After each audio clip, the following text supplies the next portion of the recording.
Welcome to meeting 4504. Can we all please be upstanding? I'd like to show my respect and acknowledge the traditional custodians of the land, of elders past, present, and emerging, on which this meeting takes place. We thank you, Lord, for the honour of being called by our fellow citizens to this office of honour and trust. Give us grace, diligently and honourably, free from private interest or prejudice, to discharge the duties entrusted to us to the common good, and as in your sight, through Jesus Christ, our Lord. Amen. Amen. Thank you. I'll first move to apologies. We've received a late apology from Councillor Tatyana Vergara. Everyone else is here and present. I'll also acknowledge in the room we've got three former or emeritus deputy mayors, Annabelle Kroll, Simon Frame and Ben Collins, and the president of the Hunters Hill Trust as well joining us. I'm going to call for declarations of interest. I'm going to declare a non-significant non-pecuniary interest in item 4.14, given that I know one of those applicants, but I won't be leaving the room for that, given that it's non-significant and non-pecuniary. Mr. Mayor. Yes, Councillor Prieston. I'll declare the same conflict with the same person. Okay. Yes, Councillor Sanderson. Yes, with respect to item 4.14, 10 Reedy Road, it's 3 doors away from it. Yep. But it's only a report, so there's no need for me to leave. So it's a non-significant, non-pecuniary interest. Yep. Mr. Mayor, would you like a formal motion to approve the leave of Councillor Vergara? We haven't got a leave application in, but if you'd like. Yeah, I think it's Yes. appropriate. Yep. Moved Councillor Williams, Yep. seconded Councillor Quinn. All for? Yep. Against? Carried. Confirmation of minutes. First of the ordinary meeting 4501 held on the 18th of October 2021. That's in your paper. Councillor Williams moved, seconded Councillor Sanderson. Any discussion? All those in favour? Aye. Against? Carried. A confirmation of minutes of extraordinary meeting 4502 held 10th of January 2022. Councillor Prieston moved, seconded Councillor Williams. Any discussion? No. All those in favour? Against? Carried. I will, given we have a list of speakers here tonight, I'm going to do the Merrell minutes first. There are a couple of late Merrell minutes that were put through. So if you'd like to go to those, Councillor. Item 2.1, Merrell minute regarding Margaret and Meg Marshall. I'll just read the recommendation before we move into it. With much sadness, we recognise the passing on the 2nd of February 2022 of Meg Marshall. Meg was a well-respected member of the Hunters Hill community in both her professional and personal lives. She served as an officer of Hunters Hill Council from 1967 to 1994, with most of that time being spent as the personal secretary to the town clerk. Meg was a highly respected member of the Hunters Hill community, contributing a lot of her time through various organisations, including Hunters Hill Historical Society, Hunters Hill Probus, Hunters Hill Respite Care, and the Anglican Parish of Hunters Hill. She was recognised for her service by being named Hunters Hill Citizen of the Year on Australia Day 2014 for her valuable contribution to the community.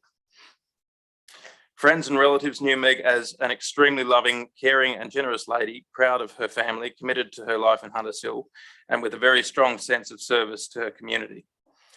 She passed away peacefully on the 2nd of February 2022. Her funeral was held at All Saints Church, Hunters Hill, on the 11th of February 2022. Meg's family has provided some further details about her life.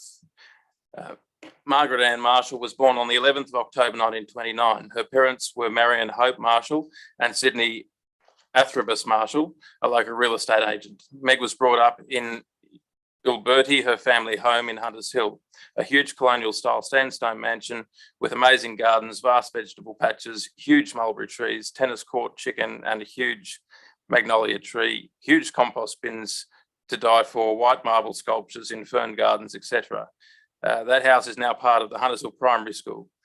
where Meg established an annual student prize, which she had a great pleasure presenting each year. On moving out of Gilberti, Meg didn't move very far, about 100 metres further along Stanley Road. Later, she lived for about 25 years in her Matthew Street house before she moved into Hunters Hill Lodge on Gladesville Road in 2014. With her memory failing, she finally moved out of Hunters Hill 2.5 years ago into care at Elizabeth Lodge in Willoughby. Meg attended primary school in Hunters Hill, then at age 12 attended Skeggs Darlinghurst. With the threat of an enemy attack in Sydney, she was moved to the Blue Mountains for schooling. Meg held a very strong faith with the church and was a regular churchgoer on moving from All Saints Church, where she routinely arranged the flowers, to All Saints, as it was easier to walk from the Hunters Hill Lodge. On the end of one of her pews is a plaque paying respect to her mother, who founded the frontal on the altar at the front of the church. Meg had requested a plaque be placed in her mother's plaque at All Saints. Meg spent her working life firstly at Hunters Hill Westpac Bank and then at Hunters Hill Council from 15th of February 1967. From June 1970, she retired, and 1994 was personal secretary to the town clerk, who in later years was Mr. Bill Phipson. Meg finally retired from council in May 1994, aged 65 years, after 27 years of service. Meg was a highly respected member of the Hunters Hill community, contributing to a lot of her time through various organisations, including Hunters Hill Historical Society, Probus, Hunters Hill Respite Care. Meg thought it was humorous that the respite, most of her clients were generally referred to as oldies, yet they were in fact younger than her. But through these activities and organisations, Meg had many great and dear friends. She was always thankful to them. She had recognised for her service by being awarded the Hunters Hill Australian Citizen of the Year in 2014 for her quote, her valuable contribution to the Hunters Hill community. Meg joked in private that she was appointed as the great grand poobah of Hunters Hill. In truth, though, she was very greatly humbled by the honour received by this award. Many of us who have known Meg through her last 50 years have known an extremely loving, caring and generous lady, proud of her family, committed to her life in Hunters Hill and the Hunters Hill community, and with a very strong sense of service to her community. Can we have a mover for the report, the Merrell Minute? Councillor Quinn, Councillor Williams. Any speakers for or against? Councillor Williams. Yes, Mr. Mayor, I'd like to speak for the motion. The report or the Merrell Minute speaks for itself. Meg Marshall was an outstanding member of our community and typified the spirit of Hunters Hill. I had a lot of personal dealings with Meg. She was not only the PA to the town clerk, but she was also, as we have today, the PA for the mayor. And when I was mayor in the late 80s and early 90s, before she retired, we worked very closely together. And she was a very dedicated, caring and thorough person in her duties at council. And with many staff back in those days, their love and dedication to the area meant that they served for a long, long time.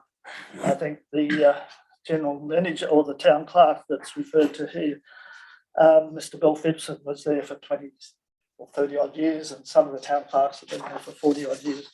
So she carried on that tradition of dedicated service to our community, not only at the council, but as we can see in a range of our institutions. So it's very sad that we hear of her passing, but we're very, very grateful for the enormous contribution she made both to the council and to its community. Thank you, Councillor. Any other speakers? No, I'll put the motion. Those in favour? Against? Carried. Move to item 2.2. This is unfortunately another Merrell Minute about the another Merrell Minute about the passing of Dr. Joan Kroll AO. We do have a speaker for this item, Mr. Simon Frame. Thank you, Mr. Mayor. And I think it's only that appropriate that as we remember a local woman of outstanding civic leadership, that I just personally take this opportunity to acknowledge the election of Tatyana Vergara and Julie Prieston, who are the two new councillors serving on this council. It's perhaps ironic that I do so in the presence of Annabelle Kroll, as I do believe councillors Vergara and Prieston are the first female councillors since Annabelle who are working day professionals, as well as bringing gender parity to council. They will, I'm sure, with great success, manage their work responsibilities with their civic responsibilities and provide a much needed example of local female civic leadership.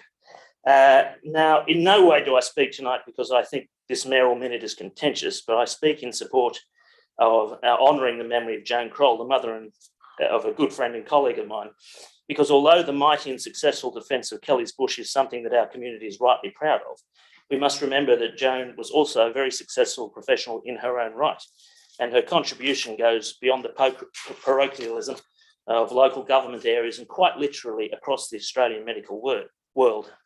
I know the term 13 housewives, but the moniker doesn't really do justice to Joan, in my opinion.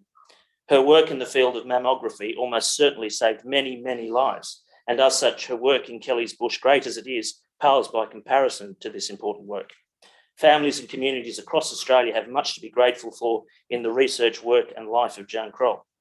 Many will remember that Joan spoke truth to power. We all know the famous war of letters between Joan and then Prime Minister John Howard. And on a personal note, I remember the day an ex-mayoress said something a bit daft and Joan, in her indomitable style, put the mayoress in her place. Joan could manage civic honesty with respect. We often speak of the magnanimous man or the Renaissance man, but perhaps we should get far more regularly in the way of speaking of the magnanimous woman or the Renaissance woman. For Joan's civic mindedness and contribution to medicine and health, art, community, and the environment surely rate her style and contribution with some of the best that any resident of Hunters Hill has ever made to our community. I commend the Merrell Minute to Council. Any questions to the Speaker? Right. I will then read the report, and apologies. These are comprehensive. It's with much sadness we recognise the death of Joan Kroll AO on 14th of February 2022. Dr. Kroll was a well-respected member of the Hunters Hill community in both her professional and personal lives as a former breast physician and radiologist and conservation activist. As part of the all-female group, the Battlers for Kelly's Bush, Dr. Kroll and 12 other women campaigned to protect Kelly's Bush from a housing development in the early 1970s. With the help of the New South Wales Builders Labourers Federation, the world's first green ban was applied in 1971 that led to the birth of urban environmentalism. From 1975 until her retirement in 1997, Dr. Kroll was an active pioneer in the field of breast cancer screening, and in the 1990s helped establish a national breast cancer screening program.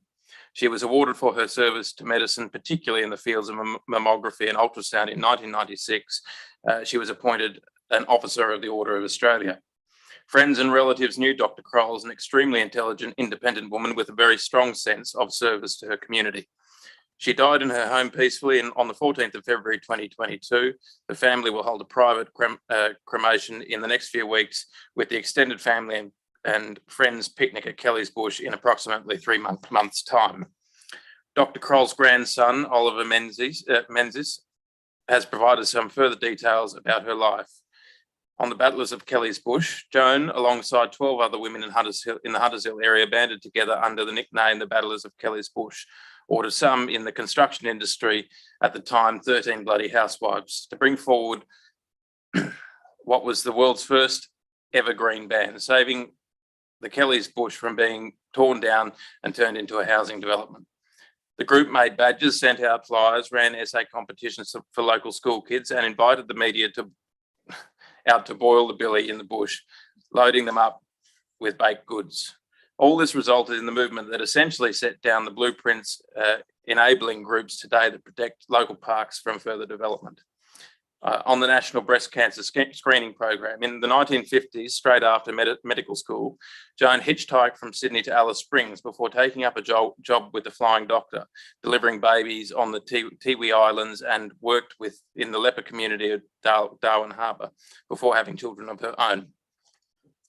While Joan had already done a lot, she hadn't actually begun her career until she was 47 in 1975, around the time when she was with the Battlers mentioned above. All after being a stay-at-home mum for 13 years. During her relatively short medical career, she was really a pioneer of Australian medicine, bringing in Australia's first ever Octasun, a precursor to ultrasounds, and using mammography, working at Medicheck, and then becoming the medical director of Sydney Square Diagnostic Breast Clinic. In the 1990s, her work led to the establishment of a national breast cancer screening program before finally retiring in 1997, a mere 22 years after starting her career. Yes, that is right. Dr. Joan Kroll is the one who implemented the methods that we now use today to effectively test for breast cancer. Of course, with such great achievements, she did receive some recognition, being appointed an Officer of the Order of Australia for her services to medicine in the fields of mammography, ultrasound, and although she has never been a household name, those avid readers of the Sydney Morning Herald may know her name purely due to her persistent letters to the editor. Joan has now donated her brain to science, as she firmly believes that she has a very interesting brain. But please bear in mind that the same woman recommends you wear a plastic bag under your clothes to keep warm, and that eating a plate of thawed prawns is a healthy breakfast each and every day. Didn't know that about Dr. Kroll, but do we have a move of the motion? Moved Councillor Williams, seconded Councillor Quinn. Any speakers? Councillor Williams. Yes, Mr. Mayor. I'd like to acknowledge the enormous contribution Dr. Kroll has made to both medicine, and that's been spoken about quite eloquently. But the other side is her role in the Kelly's Bush battle, and that was a monumental turning point in environmental activism, not only in Australia, but led to change in Germany and around the world. All you have to do is look at the ABC documentary on Victoria Street, Darlinghurst, to really take the gloss out of local activism and put it into its reality, which is a very dangerous and hazardous thing to do.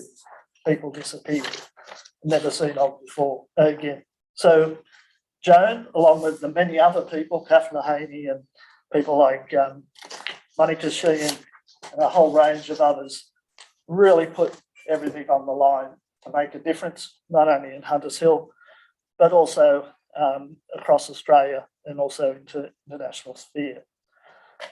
That has continued as a really strong tradition in Hunters Hill, where we punch above our weight, where people stand up for what's right and fight to make sure that other people hear and support it. You just look at any of the other battles that have occurred over the last 20 years to show what a strong community we have. And we've got to thank people like Dr. Kroll for standing up and initiating what is now the standard process for environmental activism and getting good outcomes for the community. Thank you, Mr. Mayor. Yeah, Councillor Williams. Any other speakers?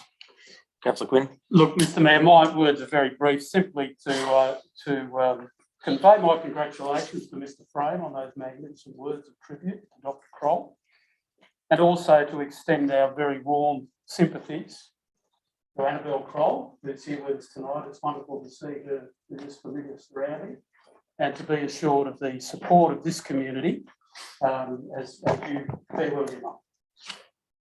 Thank you, Councillor Quinn. Any other speakers?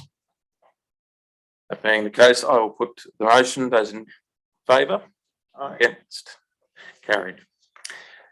I'll move now to item 2.3. This is just a receive and note of a report.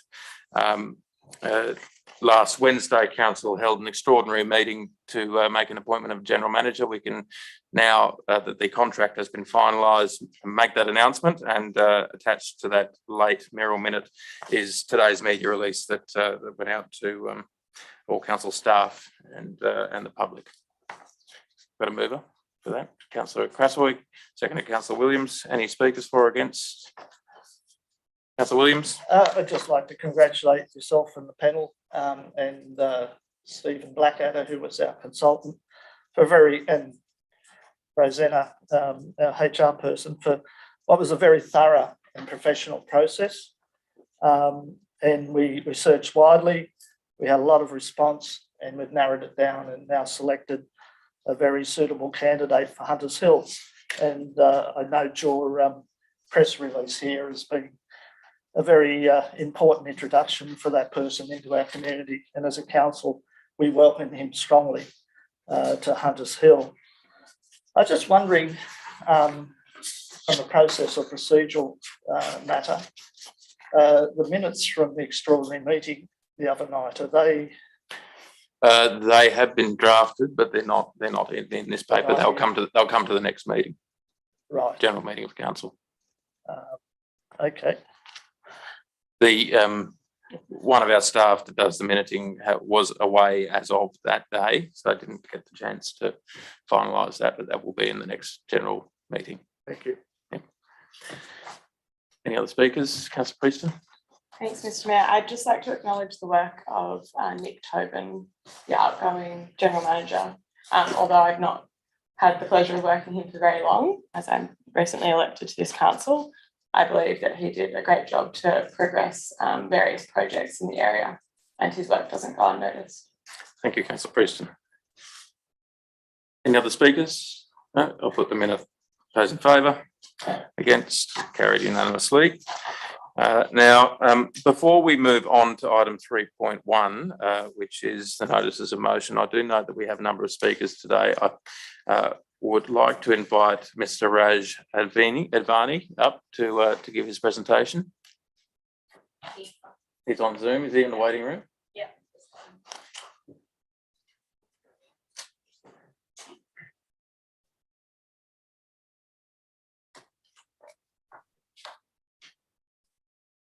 Are you there, Raj? Can you hear us? Hello, yes, I can hear you fine. Thank you. You've got 3 minutes to make your presentation. Okay. Well, thank you for the opportunity to address you this evening. My question is with regard to the special variation to rates that has been submitted to IPART. Rates in Hunters Hill have risen on average over 5% since 2016, when the first special variation was implemented for 10 years. That is more than twice the rate of inflation and certainly much higher than income growth. The special variation that was proposed for a limited time in 2015, 2016 was then made permanent. Now we have a proposed increase of 24% this year.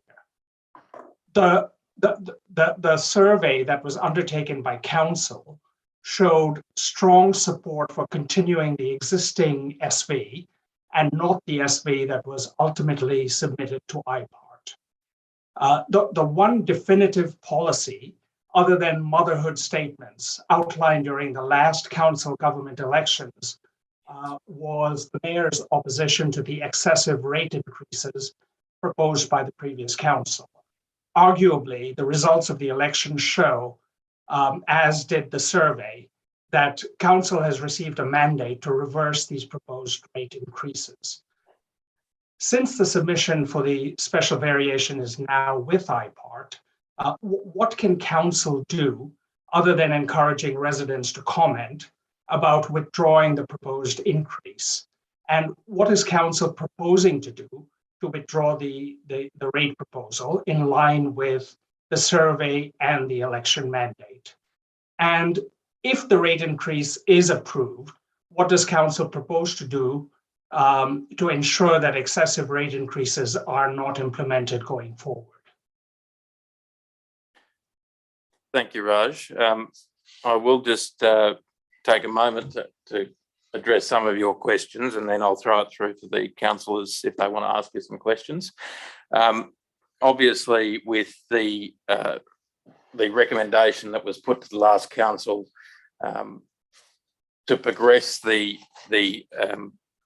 IPART application for the special rates variation and a permanent increase to the rates, that process is underway. We'll be getting advice from IPART on whether or not that is approved in the coming months. Once that happens, it will be brought back to council for ratification.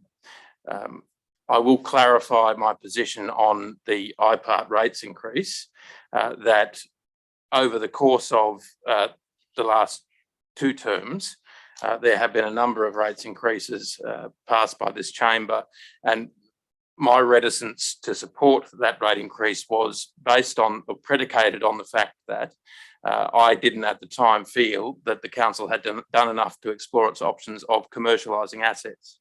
I also wanted to look at what could be done to try and get a T Corp loan at very low fixed interest rates and model out what it is that we could do in terms of upgrading our roads and footpaths network particularly, and getting on top of some of the backlog of works that needed to be done. We are starting to look at that program. We are now modelling that T Corp loan, and that will be brought to eventually to council in some way, shape or form. The commercialisation of council assets is yet to be determined by this council, but a report will be brought to council in the coming months. In terms of trying to mitigate the necessity of future rates increases, that's something that the council will consider, but I think that given IPART's application of a permanent increase to the rates base, it is unlikely that we'll get the leeway to make another application in the near future. Councillors, do you have any questions to Raj? Good. Thank you, Raj, for your contribution. Thank you. Mr. Mayor, I've got a question, if I may, for you. Yes, Councillor Quinn. So when are we likely to get this alternative modelling? Because, you know, if council is going to be proceeding with its strategic planning, we need to have some very firm understanding of our financial position and the near-term financial position. So until we get some sense of this modelling and how, you know, we're going to proceed if we don't put the rates up, it's going to make our strategic planning very difficult. So what's the timeline for when we're going to find out, you know, about this other plan? The property strategy in its last iteration was deferred by this council. It is understood that that property strategy needs to be dealt with at some point in the next 6 months, probably sooner.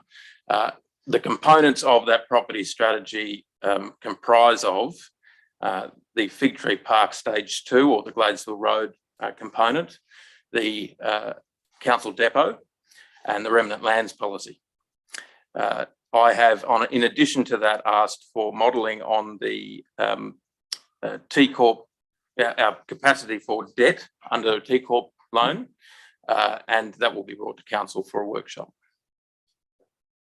So if I may, then basically you're saying that the solution that you're putting forward is further development in Hunters Hill and sale of public land. It could be part of the mix, yes. Right. I mean, that is ultimately to be considered by council, but those plans in the form that they are being amended as per the recommendation of the council, and they will be brought back to, I would imagine, a briefing and then to the chamber for debate. I mean, it's a bit of a throwaway statement to say that more development in Hunters Hill, given that there is the clear understanding by this council that it needs to commercialise some of its assets to deal with the 10 years of operational deficits that we are due to be running. And that's the reality of the situation we found ourselves in. When you leave yourself, the only economic measure you leave yourself is to increase rates, and you don't explore these other options, or they're not considered in any meaningful way, then of course rates increases is all that you are able to do. This council will look at other options. Moving swiftly on, I will move to item 3.1, which is a motion from Councillor Sanderson regarding the appointment of a local planning panel. We have a speaker for this item, Dr. Alastair Sharp.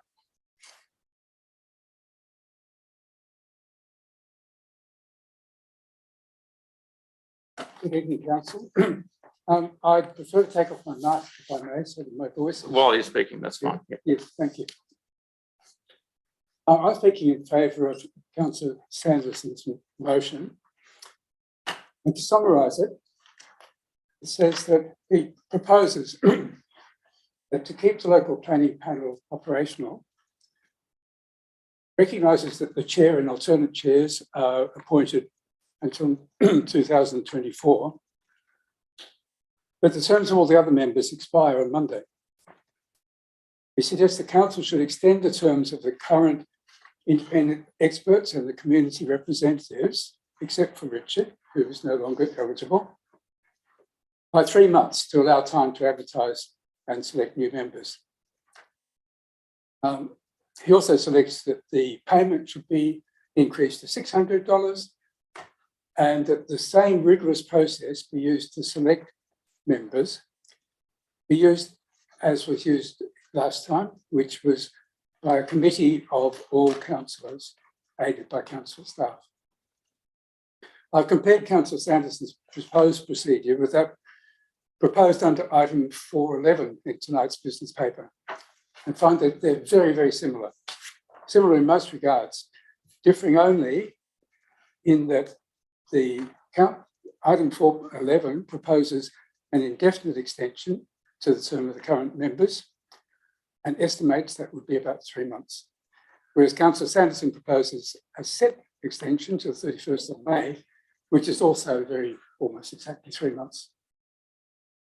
I believe it's preferable to set a specific date, both to prevent the procedure dragging on and also to allow members to plan their lives. The second one, 411 proposes for the general manager to arrange a selection panel, but offers no restrictions or directions as to how this would be done. I support Councillor Sanderson's proposal to continue with the previous practice, where the selection panel consists of all councillors. In our small municipality, councillors who all live in Hunters Hill, I believe will be much better able to choose applicants to represent the community than, say, council staff. The LPP guidelines don't prevent the general manager from appointing all councillors to the panel, and I think that looks like the best solution. And the third point was that item 411 seeks to leave the remuneration of community representatives set back in 2018 at $500 per meeting, which includes all the hours required to prepare for each meeting. Now, even taking into account that Hunters Hill is a small municipality, this equates to a very low hourly rate, considering how long it takes. I know how long it takes me even just to prepare a submission on the Priory. I support Councillor Sanderson's proposal to increase the pay to $600 per meeting. And of these three differences, I most strongly support the proposal that all councillors should form the selection committee for the community representatives. Thank you, Dr. Sharp. Any questions? Before we have questions, I might just ask the acting general manager to provide some feedback on a couple of questions that were raised there. Yeah. Just on the thank you through you, Mayor. On question on 4.11, which is a similar report, and I'll just go through that as Dr. Sharp did. The 4.11 report of the council officers is basically not putting a timeline on it because we are very keen to move on it very quickly. We've actually called for expression of interests, which are closing on the 9th of March. So the timeline is superfluous in our eyes. It's missing the point where, with respect, it's thanking Richard Quinn for his efforts on the panel for so many years. And the only difference there, the two differences are basically that will come in later. The panel the recommendations from the council officers following that process will come to council for endorsement, for recommendation, and the working party could be endorsed then as well. So it's basically, this report on 3.1 is really jumping the gun a little bit. We just want to make sure we get the process right, and then we put the recommendation to the council. The councillors will nominate and pick the experts, and also on top of that can also highlight the working party and how the working party works. And that's the difference. So the council officer's report is more simplified report of 4.11. It's either basically the recommendation, either you got 3.1 or 4.1, similar reports, different ways of doing it. The council officer's report is more of a simplified version, and we want to move quick on it. Councillors, any questions of Dr. Sharp? Councillor Sanderson? Yes, Dr. Sharp, you mentioned that I would increase the amount to $600. I don't think I did. If it's in there somewhere, could you point out where that is? Oh, I'm not sure, but let that be my suggestion then. Okay, well, I guess I'll accept it amended on that should someone move it. Any other councillors? Councillor Prieston? Thank you for your piece, Alistair. I just wanted to clarify something. You suggested that the selection for the panel be done by councillors? Yeah, a committee of all councillors. I might be misinterpreting this and I might need someone's assistance, but according to the local planning panel's regulation here, I'm looking at 2.18 subsection 4.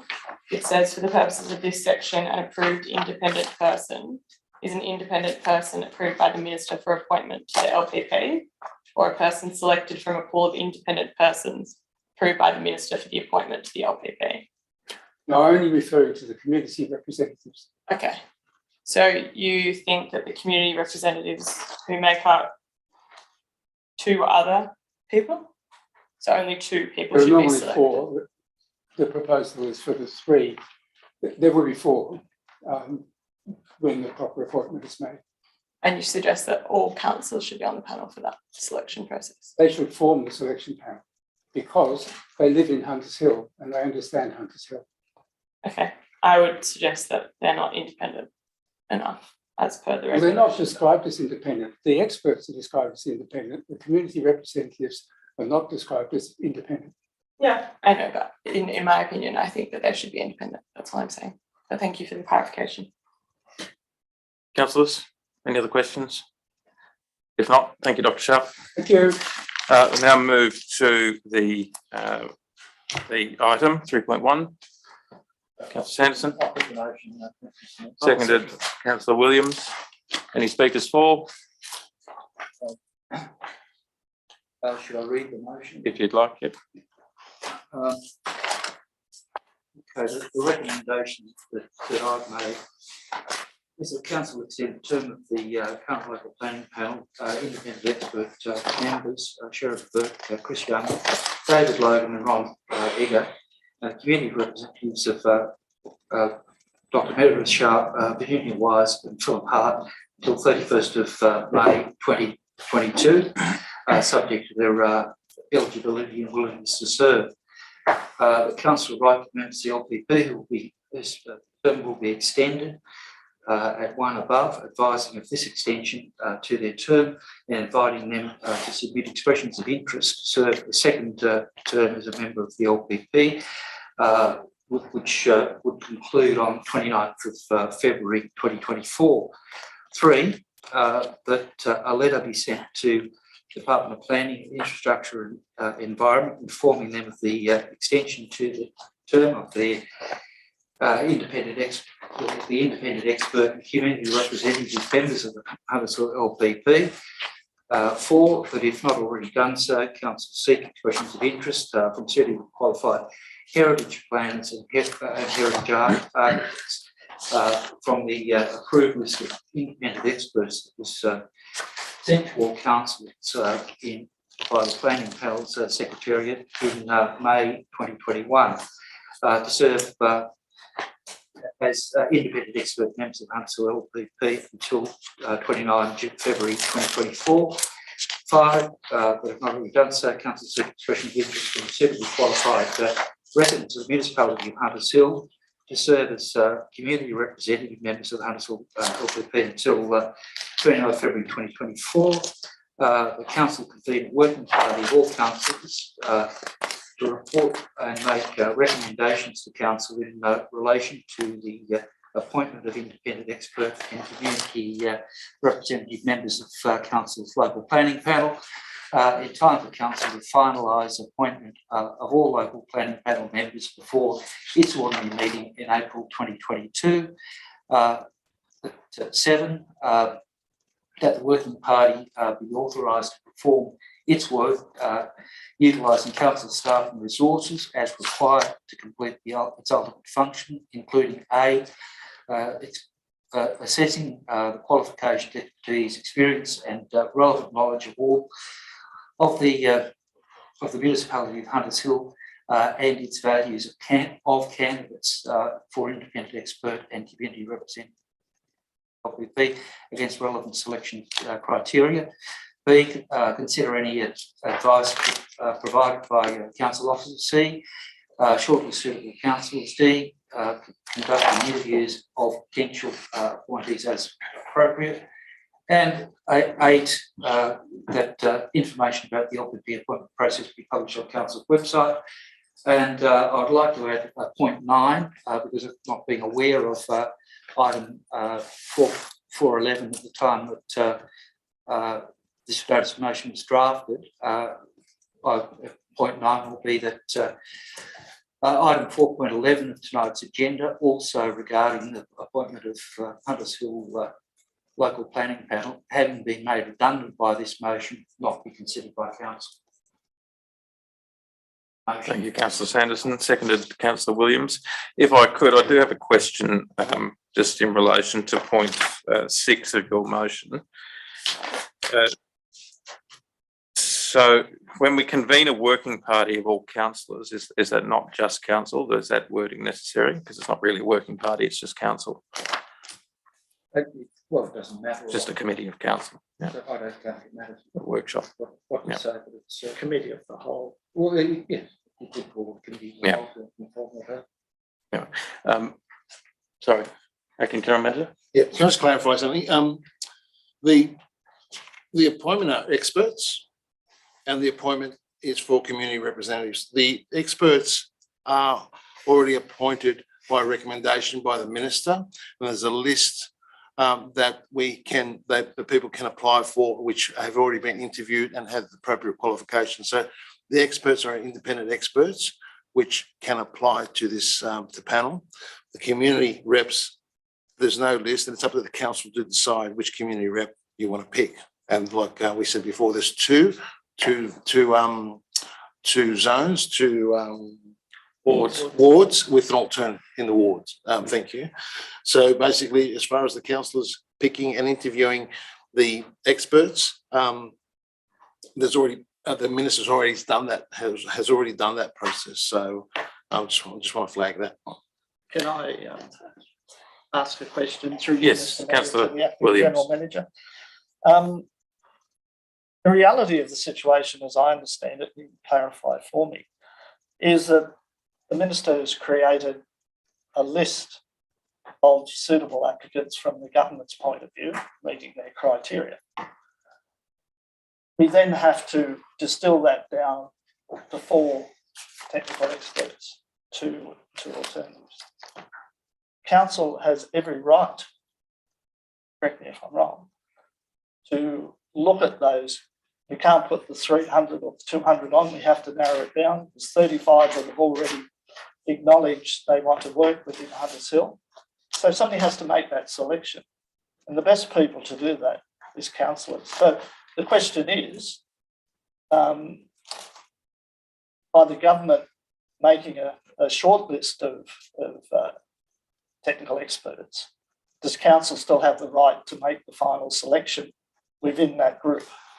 Well, through you, I Mayor. believe it does. Through you, Mayor. Out of the 35 experts in their field, they can apply to the council under the expression of interest if they for these roles. We will then prepare a report to the council with regard to our recommendation of those experts in the field, and then the council makes the final decision on the experts. But the question is, can council do that process itself? It did 4 years ago? No reason. Is there a legal reason why council can't do that process? Why does it have to be There's done no by legal staff? reason why council can't do it, no. Sorry? No. There's no reason why council. So just if I can. Councillor Quinn. If I may, just to clarify what Councillor Williams is asking. So if 35 have expressed interest in being on the Hunters Hill panel, are you basically saying council then to draw up the shortlist? Council to make a selection of those 35. Oh, From those 35, council will choose. Council, yeah, not. So I missed, what I meant was the persons on the 35 persons on that list with that expertise will apply to our expression of interest. And out of that group, we'll put a recommendation to the council to make a decision on it. That's really the applicants, the experts apply. We don't ask them, they apply. I'm Just to satisfy, Mr. just Mayor, to, that yes, doesn't answer the question, Councillor because Williams. The question is, can council laws do that role that you're saying that staff will do?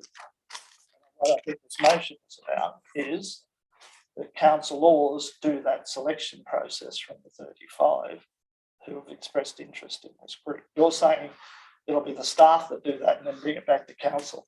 What I'm asking, is it possible, is it legally possible for, as we did last time, for council to do that selection process? from memory, last time we called for expression of interest. The experts came in and then we put the recommendation to the councillors and then you made the final decision. That's how we worked the process last time, and we interviewed them. Mr. Mayor, my recollection, I was on the panel that interviewed them along with several other councillors. That wasn't done by staff. Sorry, Councillor Crasaway. I'm just sitting watching the discussion. Can I just perhaps clarify a little bit through you, Mr. Mayor? There are 35 experts who've expressed a possible interest in being part of the Hunters Hill. Now, let me clarify. We call for expression of interest. So who are the 35 people? To pick from, we can only pick 35 out of that group. Yeah. There might be 5 that put their names in. We have to pick out of the 5. Exactly. So what you're saying is we'll put the expression of interest to them and they will apply, and you will bring everyone who applies, let's say 30 apply, you will bring them in a report to the council for the council to decide. And I think what the councillor Sheeran said was, Council staff aren't interviewing anyway. but well, I think the process was we get 5 applicants. We'll consider those 5 in a spreadsheet. We'll call a council workshop. We'll go through that workshop and assist council on what's the best experts for that, and then we'll report back to council. That's the workshop, I think. So as I understand it, this process is pretty much the same process we conducted at the beginning of the last term of council. Yes, I'm trying to do that. And another question I have is does the deletion of item 4.11 affect your capacity to do that in any way? Is there anything left out? Well, if this motion is passed and we delete item 4.11, are you still able to conduct that process? Yes, we are. Just the courtesy of thanking Councillor Richard Quinn for his services. That's missing. Councillor Quinn, I don't know that we need to send you a letter, but you can receive our thanks. Yeah, perhaps. if I may, Mr. Mayor, I actually only attended 2 meetings in that whole time, and one of those meetings was the induction. So I actually was only called up. Thank you for your service. Regarded as I've already been thanked. Okay. Yep. Councillor Sanderson, you want to speak to your motion? Yes, please, Mr. Mayor. There's been some discussion already, but my notes I've got here, I just wanted to note the difference between the staff recommendation at item 411 and the motion I put. One of the issues I've noticed is item 411 proposes to extend the current membership until a new local planning panel is approved. And that has a flaw, and that is that if council approves the new panel on the 3rd Monday of the month, and the chair of the panel has already selected panel members for an LPM meeting on the following Thursday, members of the selected panel are no longer, or may be no longer members of the panel. This motion extends the current membership to a specific date and avoids this potential problem. The substantial difference between item 4.1 proposes is that the acting general manager convene a selection panel and report and make recommendations to council without council having the say as to the composition of the selection panel. The LPP has, against the wishes of this council, been delegated the powers to determine many of the most important development applications to be considered by this council, including where the council is the applicant, where there are 10 or more objections or a substantial exceedance of development controls. It is essential we appoint the best members available.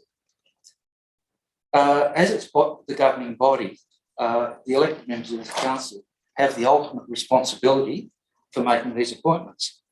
The acting general manager does not have that delegation. To make these appointments, we must also have confidence in the process. As a councillor, we do not always get the composition of our committees right. To make these vitally important appointments, I want more than a recommendation of the selection panel. I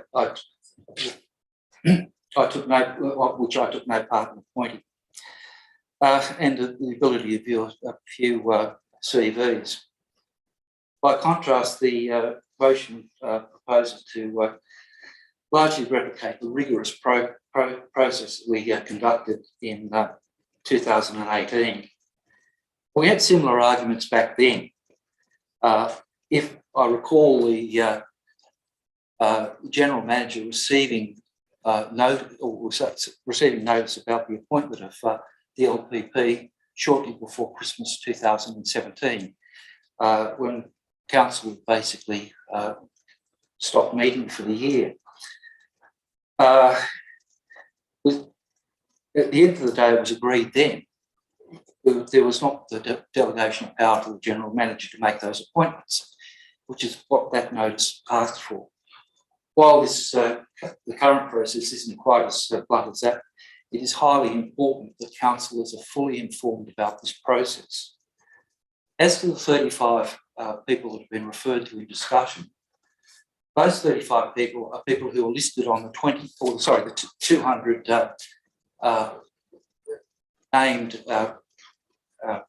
experts that the minister has approved. Those 35 both have heritage expertise and also have indicated a willingness to be considered for Huntersville's local planning panel. If expression of interest is put out, I would hope we could get more than just currently have.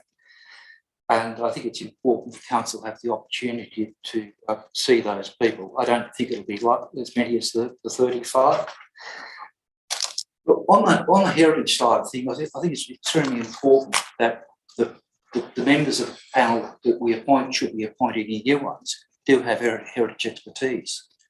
Our present panel, unfortunately, the former chair, David Lloyd QC, has resigned. I believe he was an absolutely outstanding chair who understood a lot about heritage. 3 remaining chairs we have at this present time, none claim heritage expertise. 3 of the 4 of our existing expert panels claim heritage expertise. Have a situation, if that were to reduce in any way, there is the potential that an LPP could be drawn from the available people that would not contain any heritage expertise. And I think that is just completely unacceptable in Hunters Hill. That is something we need to guard against.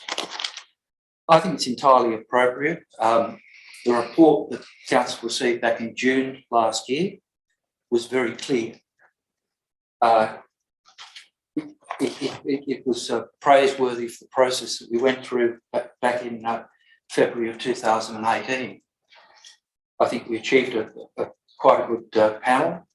It is appropriate to review it at this time, and I believe the motion that I put forward is the best way to achieve that review and to appoint members for the outstanding part of the maximum of 6 years that panel members can serve. Thank you, councillor. Any speakers against? Paul? Councillor Williams. Yes, Mr Mayor.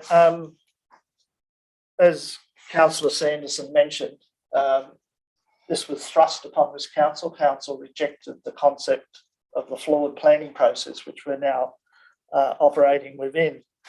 Having said that, previous council did its best to protect the values and the importance we place in this community on our history, heritage and conservation by, and I would ask the acting general manager to review the documentation back in those days, because it was very clearly a process where councillors did interview each of the applicants and then made recommendations, and they were appointed. So councillors were totally in control and involved in making sure, as Councillor Sanderson's pointed out, that the people were the right fit for Hunters Hill. The people had the capacity, the expertise, the knowledge to contribute to those processes. It is deeply concerning if we don't take this extra step to do this, because the alternative is that we end up with people on the LPP that have no understanding of where we've come from, where we want to go, and what we want to protect. And I think that's critical, considering, in my view, and I know the legislation protects the experts from this, but their day job, for most of them, is working in the development industry. They get paid by developers to do planning, to do engineering, to do all the expertise. That's where they get. So to me, and it was argued previous by the council, that there is a potential conflict of interest by those so-called independent experts. So we have to make sure we get the right ones, the right fit for Hunters Hill. And I think the motion in 3.1 better articulates what council needs to be doing and better protects what we see as one of the most important values of our community, and that's the built heritage. Thank you, councillor. Any speakers against? Can I make a comment, Mr Mayor? Yes, councillor Prieston. I take your point, Councillor Sanderson and Councillor Williams, about heritage being integral to Hunters Hill's planning. However, I would be concerned that we didn't then capture other areas of expertise as pointed out by the regulation. For instance, the environment, urban design, economics, traffic, and engineering. So I would propose that item 4 of the recommendation, rather than only seeking expression of interest from suitably qualified heritage planners and heritage architects from that approved list, be expanded. To include various other areas of expertise as pointed out by the regulation at 2.18 subsection 7. Are you proposing that as an amendment? Yeah, I'll propose that as an amendment. Councillor Sanderson, are you willing to add that? No? I'll second the amendment for the purposes of debate. Councillor Prieston, do you want to speak to that any further? Sorry, Mr Mayor, if I just clarification, what exactly are the words that you're amending? So just to broaden point 4, so we'll need a specific amendment. So yeah, I'll draft on the fly. Council seek expressions of interest from suitably qualified, relevant people of relevant expertise I might assist that maybe the wording should be consistent with the regulation. I was about to say Yes. something to that effect, yeah. Consistent with the regulation, and I don't know if you want to point out the specific section, which is 2.18, subsection 7. And then remove the words heritage planners and heritage architects. Or you could keep them and say, including but not limited to heritage planners and heritage architects. Sorry, that's before we get that specifically put in.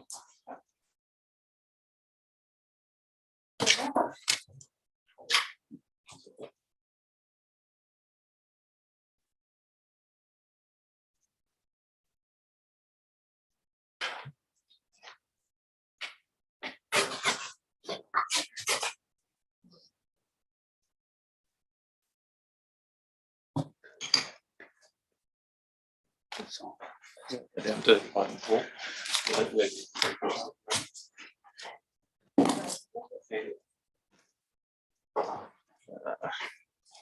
Included but not limited to that they have not already done so. Council seek expressions of interest from suitably qualified people of relevant expertise consistent with the regulation 2.1 item 7, included but not limited to heritage planners and architects or the approved list of independent experts. I think including instead of included Including instead of included at the top. at the beginning. Sorry.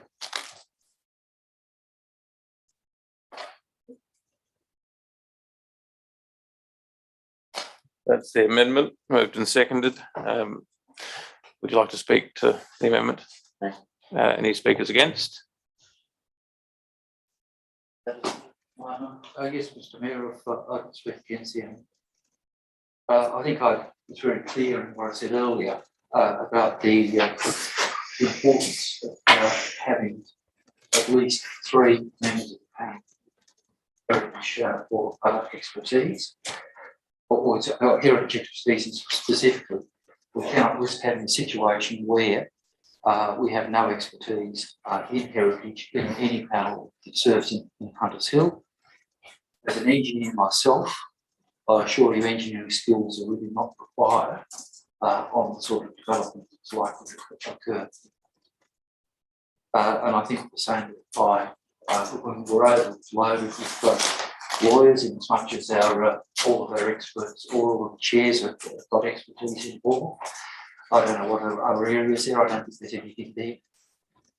Other sustainability, which might be something that we might include, but I think really for Hunters Hill, and generally speaking, people with those sort of expertise will have more broader expertise, both in either in planning or architecture. So I don't really think we need to go beyond those two. We'll have a right of reply at the end, Councillor. Any other speakers for or against? Right of reply, Councillor Prieston. Thank you, Mr. Mayor. My final note in response to your speaking against the amendment, Councillor Sanderson, would be that I don't think that it's a fair or reasonable assumption to make that someone with heritage experience has other potentially requisite experience for this panel. And I would argue that the environment, as a facet of some of the relevant expertise stipulated by the regulation, could encapsulate something like sustainability.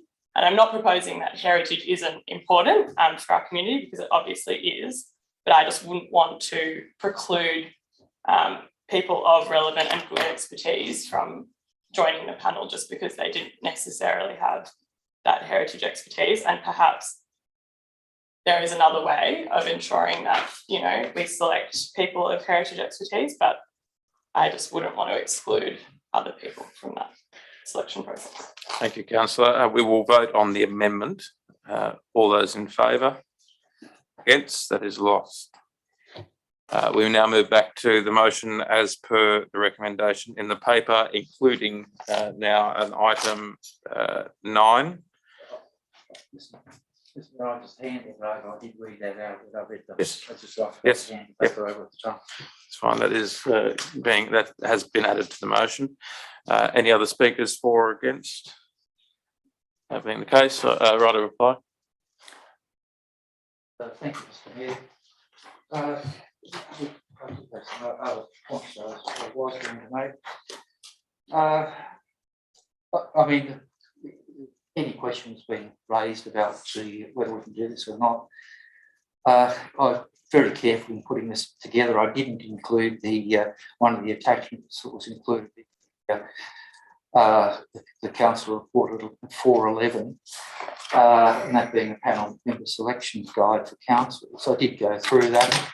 At the end of the day, it's a guide, it's not legislation. The legislation cites is sections 2.17 to 2.20 of the Environmental Planning and Assessment Act, which was attached to my report. Schedule 2, which sets out definitions, terms of appointment and appointment of chairs. And the other thing that guides the control of local planning panels is ministerial directions. There are a few of them, but the one that is most relevant to the appointment of a local planning panel is when they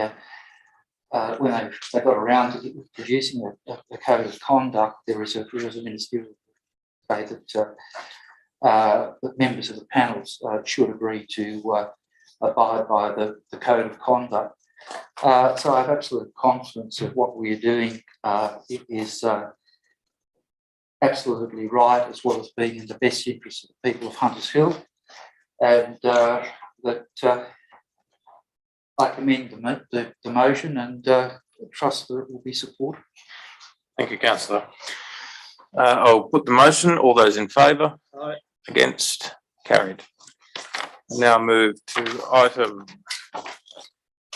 3.2, another motion from councillor Sanderson. We do have a speaker to this item, Dr. Sharp again. Dr. Sharp, would you like to step up to the lectern?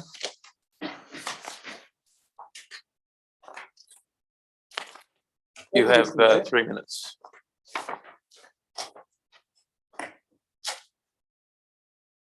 I think this proposal is really important. I spent a long time, many years, on the Public Traffic and Transport Advisory Committee, which did a lot of good things, but it was very cumbersome and very and constrained in what it covered. Whereas this committee has a much broader remit, and I think will be a really effective one.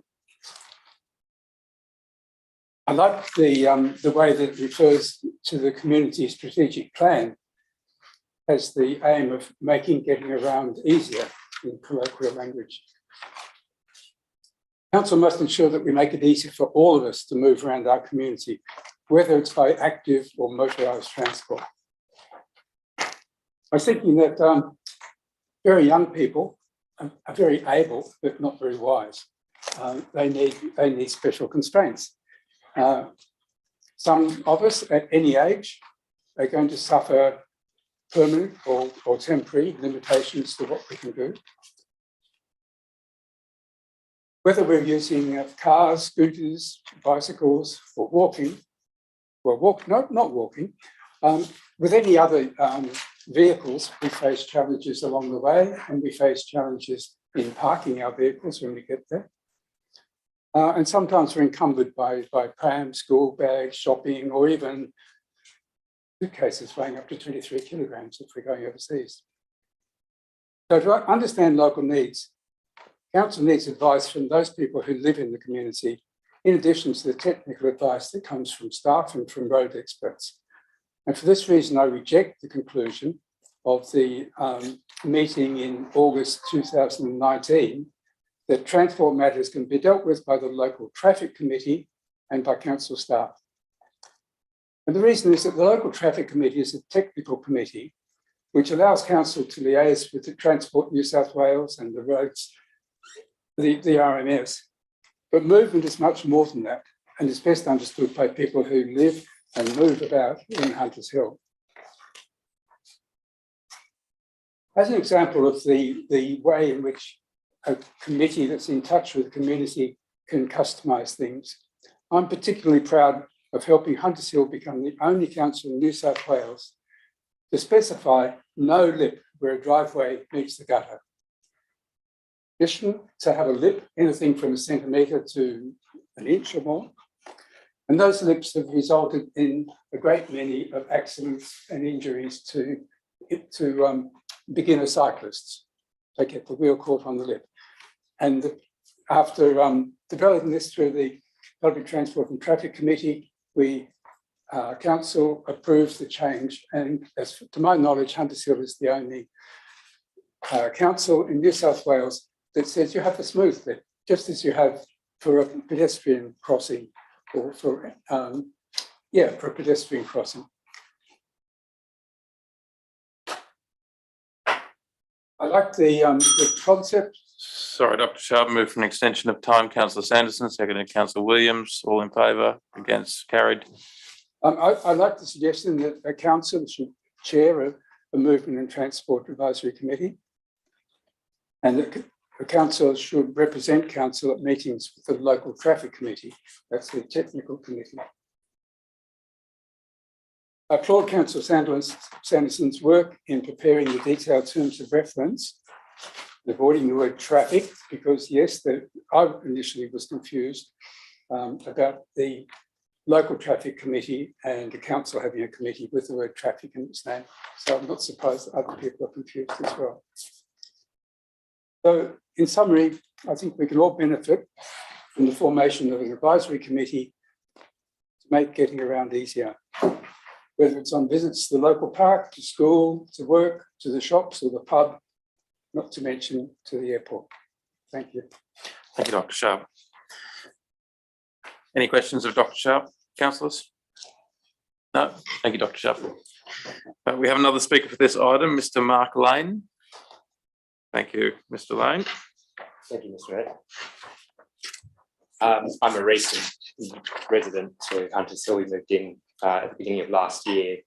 But for my sins, I've also worked in the policy area of Transport for London, and then more recently for Government Architect under Minister Roberts, writing the Practitioner's Guide to Movement in Place and Movement in Place Evaluator's Guide, which is government policy for integrating movement in place and the design and place set. I mentioned the latter just in relation to two other items. I happen to hear the draft set. It's only a draft, but it does recommend two things. One of them is it recommends robust and timely design review. And I think there's been a few discussions about adequacy of review, and I'd like to throw my head in for support of timely and robust review. Timely would be great as well. And the second one is it recommends no net loss of public space, which will be part of a ministerial direction if the set goes ahead. But on the matter at hand, I'd like to support the creation of a movement in place. Sorry, I shouldn't say that. Movement advisory committee. I think Hunters Hill has some amazing assets. It welcomed the first steamship from Sydney to Parramatta 170 years ago, which is about the same time as it takes today to get a ferry. It has also seen some of the big engineering projects. The highway piece that was put through is actually part of an extension of what was supposed to be the M2, and as a result, it hasn't had to have further in highway engineering and investment since the 60s, which is probably a boon. But it's also, as a result, not really had that strategic investment we thought since then. So we still have some of the legacy infrastructure, like concrete roads that were put down in the 60s. And with respect to the other speaker, I actually find biking around Hunters Hill to be particularly problematic because there aren't ramps where the bike paths are. And unfortunately, we are reliant on driveways to get us up into the bike paths because they haven't been well allocated. And that infrastructure is generally poor as well as tree roots rip it up. And so I think, as has already been said, there's a local traffic committee that deals with technical matters, but councils that have also had a strategic transport committee have done extremely well, and they are they have some of the highest mode share for alternatives to car. And Hunters Hill has amazing natural assets. You can get to school from any point in Hunters Hill on one of only sort of 3 roads, and those roads, if they were safe, comfortable and convenient for cycling, would allow most students to walk or cycle to school if they had the right infrastructure. It is a ferry community, as I was saying before, and we recently almost lost the ferry. And I think a strategic approach from council could head off a non-strategic decision by public transport, Transport for New South Wales in the future. And so I think with a committee, it can be a bit more forward-looking and start to strategically explore how those. Sorry, Mr. Lane, extension of time, Councillor Sanderson, Councillor Williams, all in favour, against, carried. Right, it's only for another second, Right, that's all good. but I think, look, I think it's a great opportunity, and with the strategic committee, it could really make some headway into becoming a leader, given its small geographic size. Thank you, Mr. Lane. I will say, if this motion does pass, I think you would be a good candidate for a committee like this. So it'd be fantastic. Councillors, have you got any questions of Mr. Lane? If not, thank you for a very informative presentation.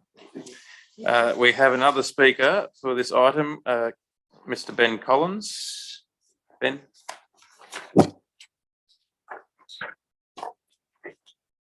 Thank you, Mr. Mayor. I'll be brief. I'm not sure I have the numbers for an extension on this. What I want to talk about is not necessarily the committee formation itself, but dissolving the School Safety Committee, which is part 2 of the motion. The School Safety Committee was formed to give P&Cs a direct voice to council, which is something that they've never had before. We had a lot of issues with various school safety that were not moving anywhere. They were getting stuck in the system, and new P&C presidents, as they would turn over, would not have anywhere to go, and so they ultimately would end up coming to me so that I could try and get things moving along. At our first meeting, which Councillor Quinn attended, actually congratulated on, was quite supportive of that, of forming it, and as was Transport New South Wales, said it's the first in New South Wales, and that they should be, all councils should have this. Now, there's, as far as I'm aware, been no consultation with the P&Cs and the school community about dissolving this committee and removing the committee's direct voice to council. We've got plenty of committees at this council. We've got a Levisnade committee. We've got a committee that is essentially to help high school kids practice their French. We've got what is an arts advisory committee and arts advisory steering committee and a cultural events advisory committee. Is school safety not up there as one of the most primary important things to be considered? I see no reason any councillor doesn't want to be on that school safety committee, then let it lapse. But I'm sure that there are councillors that take this seriously. I actually thought that even though Councillor Crassoy originally spoke against the motion to form the School Safety Committee and ultimately ended up on it, I'd like to point out that in her election material, she's actually stated as one of her achievements being a member of the School Safety Committee. Now, to come back to council at the very first meeting of council, understandably it wasn't a great result for some councillors, but to abolish the School Safety Committee, to suggest that everything that needs to be done has been done, is not the case. This removes the consultation and the ability for one of the most important stakeholders in the community to have a direct interface with council. It's a meeting that's only held twice a year, but what it allows this council to do is know that that's coming up. School P&Cs can put things onto the agenda and know that they will be followed up and that there is some kind of accountability. Now, to absorb it into some sort of super committee, what it means is that we'll go back to the old system where P&Cs just everything gets kicked down the road, nothing gets done. We get Yeah, for an extension of time, Councillor Williams, Councillor Quinn, all in favour, against, carried. We had issues, and thank you, Mr. Mayor. I'll be very brief now. We've had issues at the last council where Reeby Road, which was constantly delayed by councillors that are still here. Mary Street, the crossing, which was another fantastic win for the community and the school safety aspects that was delayed. And it was the school safety committee and those people working in that space that got those things done. They got stuck in the council system and they didn't get done. So, yeah, I would just finally say that considering all the committees that you have got here, and I think that there's actually, I think we've actually expanded out the arts and cultural events sort of realm to have 2 committees. Are you saying that if there is needs to be a cutting of the committees, that at the first meeting of this council, that you want to cut the school safety committee that meets twice a year, that doesn't have a drain on resources, but keeps this council accountable? That would be to suggest that every school safety issue in the area is pretty much dealt with, and it's now time to move on to cultural and events and speaking French for high school kids. So I would implore you to delete item number, I think it's item 2, and retain the school safety committee, and have councillors on there that take this matter seriously and will not delay and will not obfuscate any progress into making this council area safer for kids. Thank you, Mr. Collins. Any questions, councillors, of Mr. Collins? No? Thank you. Yeah.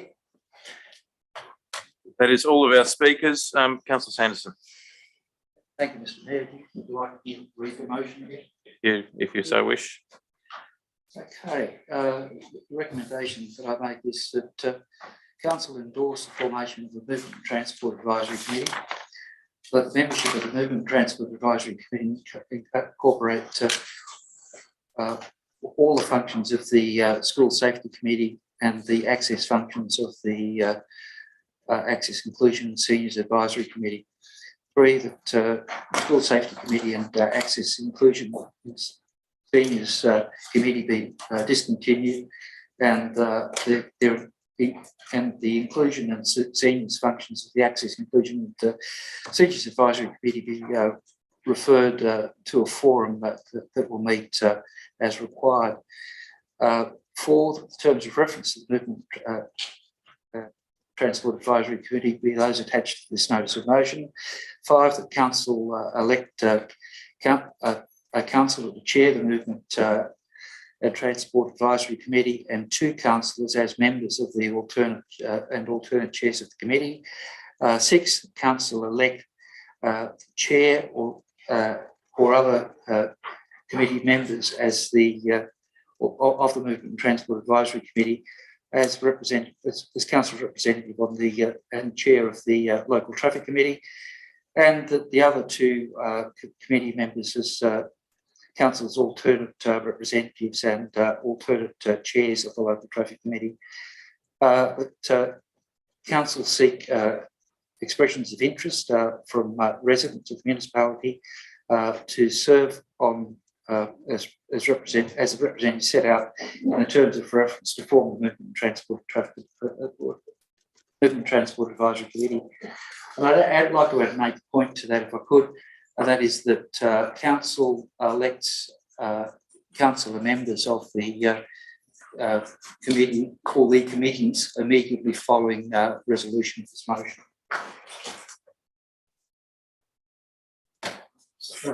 Want a second, I presume? You have a seconder in Councillor Crasswell. Yeah. Councillor Crasswell, you're happy with the amendment? Yeah. Yep. Councillor Sanderson? Thank you, Mr. Mayor. I think I've laid everything out pretty clearly in the reasons for this notice of motion. As Dr. Sharp has alluded to, it's not the intention of this motion just to reform the form of public transport and traffic advisory committee. But as I noted in the reasons, the public transport and traffic advisory committee in many ways is sadly missing. It did form an important function. I mean, community deals with council in many different ways in traffic matters. In recent times, it's been more a matter of having a proposal put out for residents to comment on. and then a recommendation is formed to go to the local traffic committee. What has tended to come out of that, because there hasn't been any sort of forum where issues can be debated, what we've found is that a lot of the time there will be objections from residents later because they really haven't been heard in the process, because either they haven't bothered or they haven't been able to explain what their views are in their particular area. And a lot of the time, people who live in the street will know more about it than the experts. And I've got to say, I'm a little bit concerned at the slowness that in New South Wales there was being to take up modern approaches to traffic management.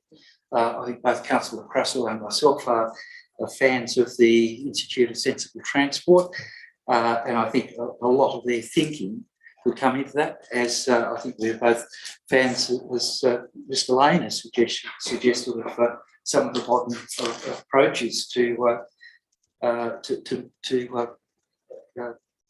base and movement.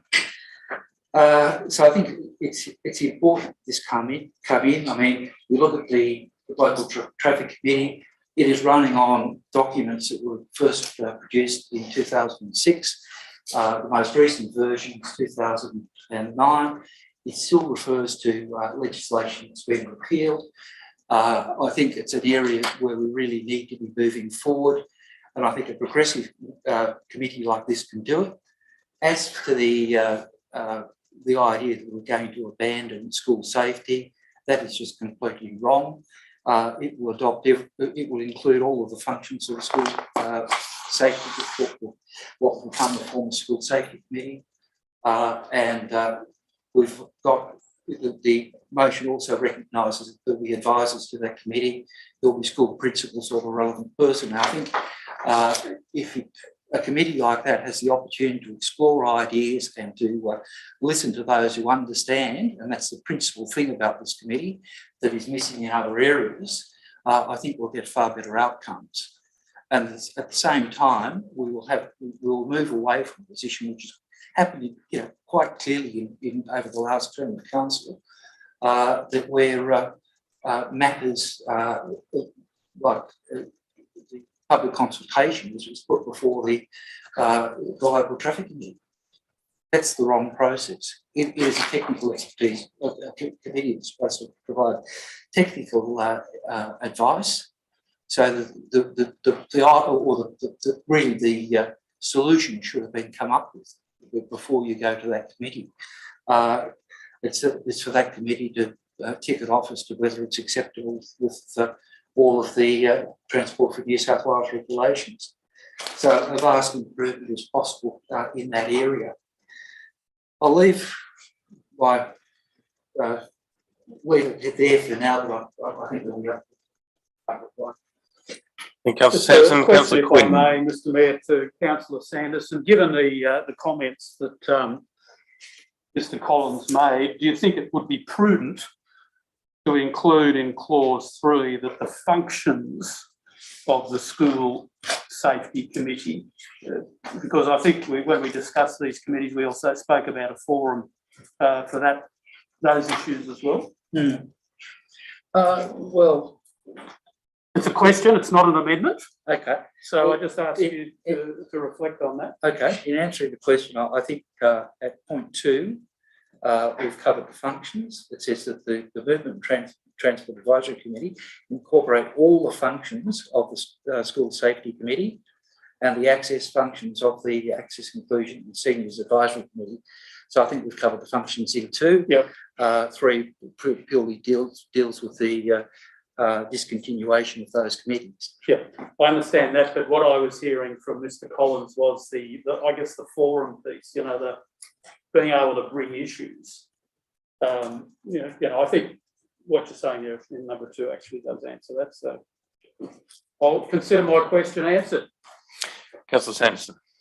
Well, if Councillor Quinn would like to put an amendment that would deal with the other forum, I'd be happy to consider that. Just trying to put out a fire, Councillor Sanderson, if you get my drift. Councillors, anyone speaking against the motion? For the motion? Councillor Crasaway. So there you go.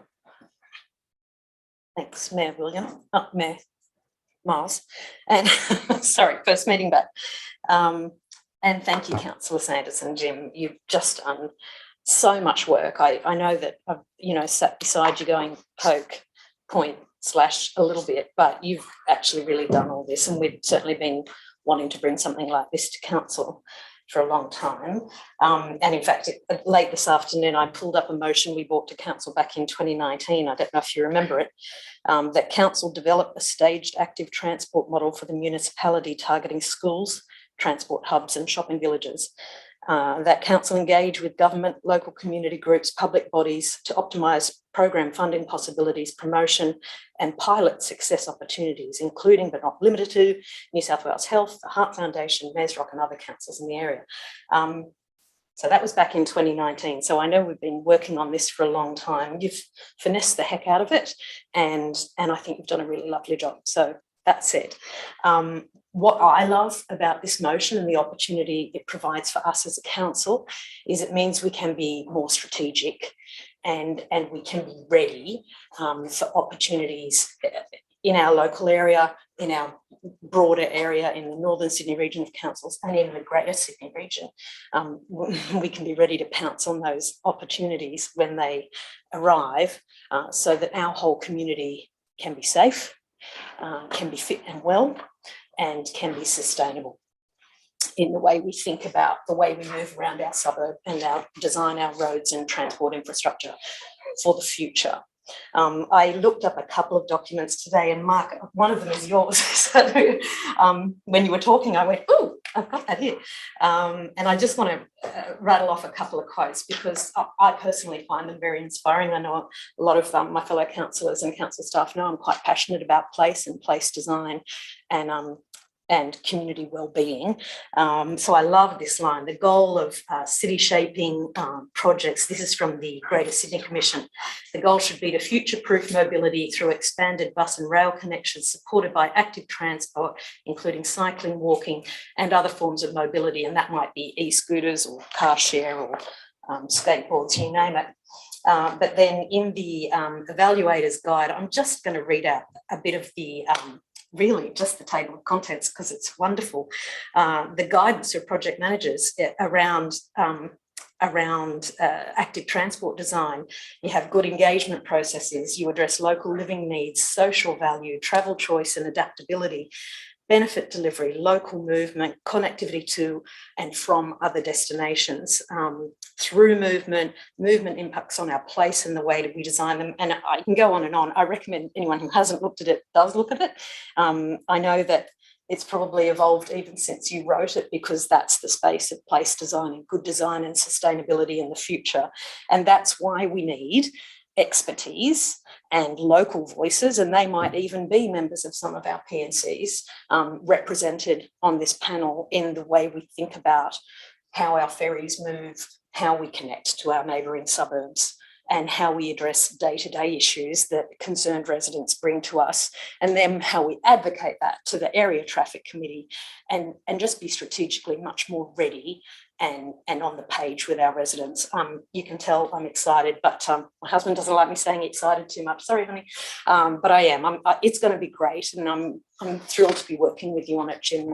And congratulations. I do hope the council supports this in its entirety without any changes. It's spot on, and the community will understand that our schools will be well taken care of in this because our children and our schools and our villages are at the heart of everything we really design and do in Hunters Hill. So I'm certain it'll all get wrapped up, but thanks, Jim. Thank you, Councillor Crasaway. Any speakers against the motion? Any speakers for? Councillor William. Yeah, look, Mr. Mayor, I think this has been an outstanding piece of work by Councillor Sanderson, supported by Councillor Crasaway. The amount of work that's gone into this and the expert advice that's been provided by a new resident has been wonderful and will only have good outcomes for our community. I guess I also want to respond to some of the things that I heard Mr. Collins say. I do think he made a valid point about the voice piece. And I'm going to take this off so I'm not too muffled. I think there is scope in this committee structure for that voice piece to be heard for those groups. I was going to suggest an amendment, but we've already got this motion now underway and it's going to get too complicated to throw an amendment in to not, to foreshadow all of that sort of stuff.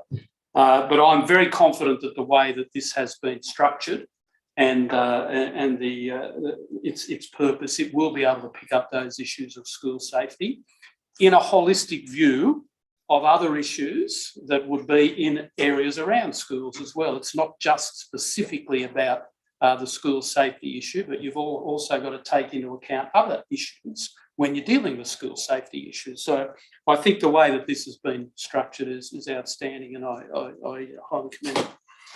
Thank you, Councillor Quinn. Councillor Williams? No other speakers against? I don't believe so. Okay. I'd like to speak for, and I'd like to echo the comments of Councillor Crassoy. Councillor Sanderson, you've delivered strongly again. Very complicated issue distilled down into very concise but complete documentation, and the way that you've actually gone out into the community, reached out to other councillors to prepare what I believe is a very accurate, thorough document. I can't say anything more than what the other councillors said in terms of support. I do believe a holistic approach that comes from an advisory committee shouldn't and never does leave behind the detailed, intricate bits that make it up. But Councillor Quinn's comment that it needs to,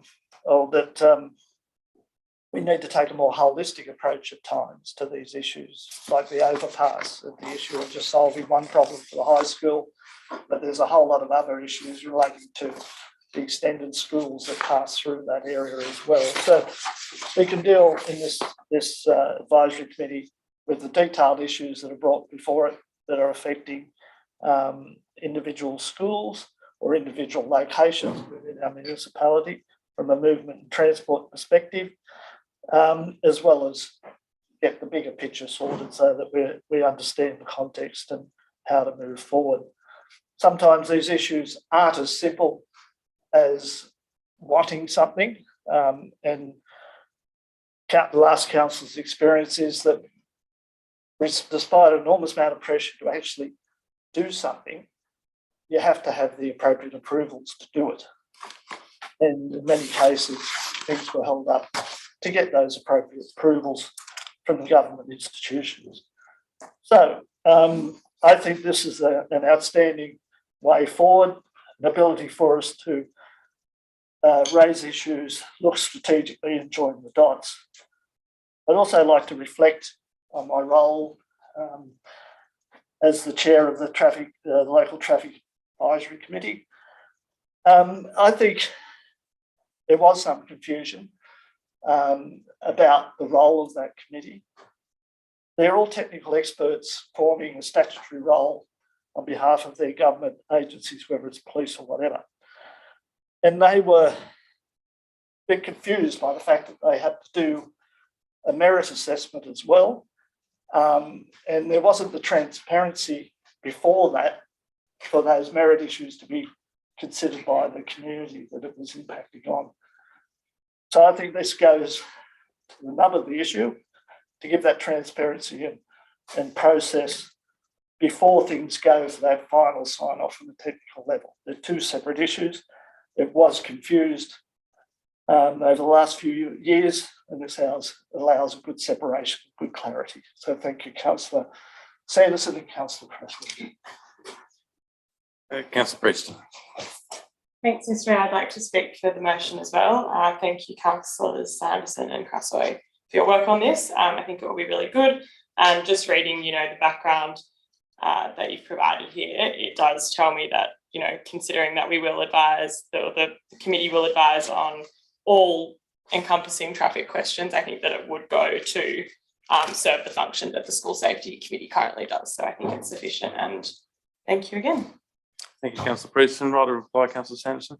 I don't believe it's necessary, but I'll just point out, I hope we can, as I've point out, we'll left with members. Yes, well, we'll do that after we dealt with this. Councillors, those in favour? Against, that is unanimous. Now we'll come to dealing with nominations for that committee. Sorry, just so that we will move to the chair first. Nominations for the chair of that committee. I'll nominate Richard Quinn, or Councillor Richard Quinn, sorry. Councillor Quinn, do you accept? I do. Doesn't seem like it's going to be contentious. Would you like to second, Councillor I Williams? would like to Yes. second that. Any other nominations? If I might, Mr. Mayor, I'd like to nominate myself to be on the committee. Yes, we might we'll deal with that after, but yes, we'll put that as noted. We'll deal with Councillor Quinn's first. Those in favour, that's unanimous. And for the two committee members? I'd like to nominate Councillor Sanderson and Councillor. So nominated, seconded. Councillor Sanderson, are you happy with that? And Councillor Crassoy, I'll nominate Councillor Crassoy. Councillor Williams. Seconded. Any other nominations? No, that being the case, you are duly elected. Can we move on to item 6 as well?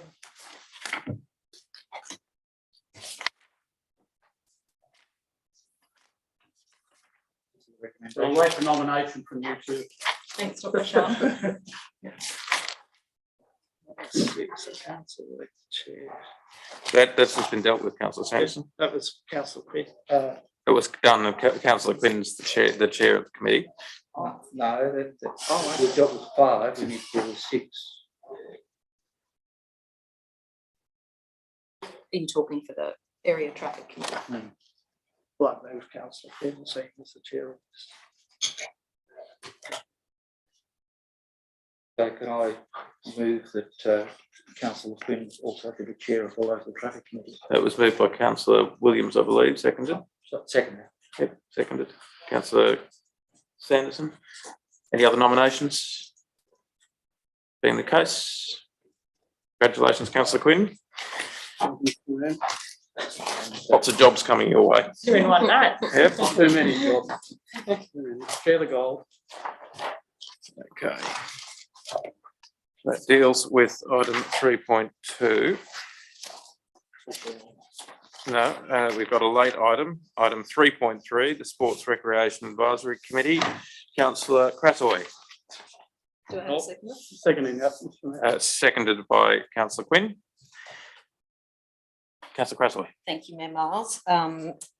It's a late item, or it was a very early item? Because It was, sorry, I do apologise. It wasn't a late item. It was omitted from the papers, but it is now in the papers. Thank you.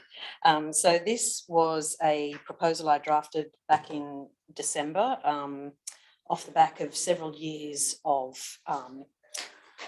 contemplation around the needs of our sporting groups and our special interest groups and quite frankly our outdoor spaces and play groups over the last few years, over my term of council.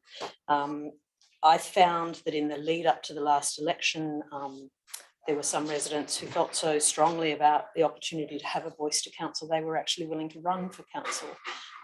And what that highlighted to me was that these groups have been waiting for a forum to be heard. Now, I had the great pleasure of discussing community groups with Mayor Quinn back in 2013 or 14, and I said I felt that the community groups needed a voice to council, and as a result, a forum for community groups to meet with council on multiple occasions back then was formed. And I guess that's how I imagine this could be as a committee, and it's why in the recommendation I've been deliberately loose. I've talked about what the initial intention for the committee might be informed by. So, for example, it could include that the committee provide a strategic advice and input relating to the development of council's leisure plans and our policies, engage in discussion with regard to special interest sports and leisure topics as determined by the council, participate in ongoing consultation, review and implementation of sporting and recreational strategic documents, the most significant of which is mentioned in the motion that we update our 2014 outdoor sport and recreation plan to reflect the current needs and expectations of our community within the Northern Sydney and Greater Sydney region. So I didn't write terms of reference because I don't actually believe that's my job or my skill set. I believe that when we put out for expressions of interest for this committee, they will meet, and perhaps it will be more of a forum structure initially to talk about how our various sporting groups and members of our community would like to see their opportunity to serve us as a council as we ask them to help us with those strategic decisions. So it's a little bit of a two-way thing, which is why I've deliberately not been so prescriptive in it. And I also wasn't too prescriptive because I believed that the committees of council were coming up for review, which they now have, and that the terms of reference across all of our committees were going to be reviewed from a legality point of view and a technical point of view, and that we would defer to the expertise there. So although I recognise that I've kept it loose, and I acknowledge with gratitude that the General Manager has taken on board a lot of these points in the next item for the formation of our committees, I did still feel it was important to formalise it as a motion to council and to have the full support of majority of council or the whole council, just to let our sport and recreation groups know that we heard them and that we want to give them the opportunity to be heard. Thank you, councillor. Any speakers against the motion?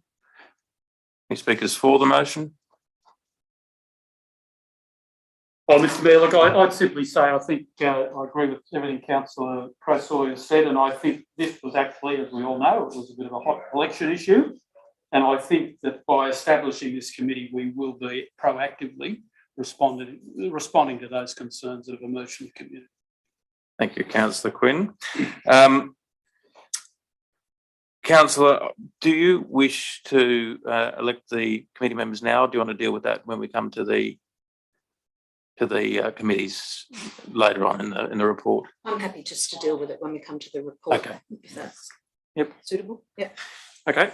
If there's no speakers against, any other speakers for? Right of reply? Not necessary. All those in favour? Aye. Against? That is unanimous. Item 4.1, electoral funding obligations of elected councillors and mayor. Move to receive and note. Move to receive and note, Councillor Williams, seconded Councillor Sanderson. Any discussion?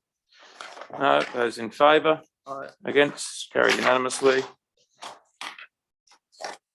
Revised social media policy, item 4.2, receive and note. Moved by Councillor Williams, seconded Councillor Prieston. Any discussion?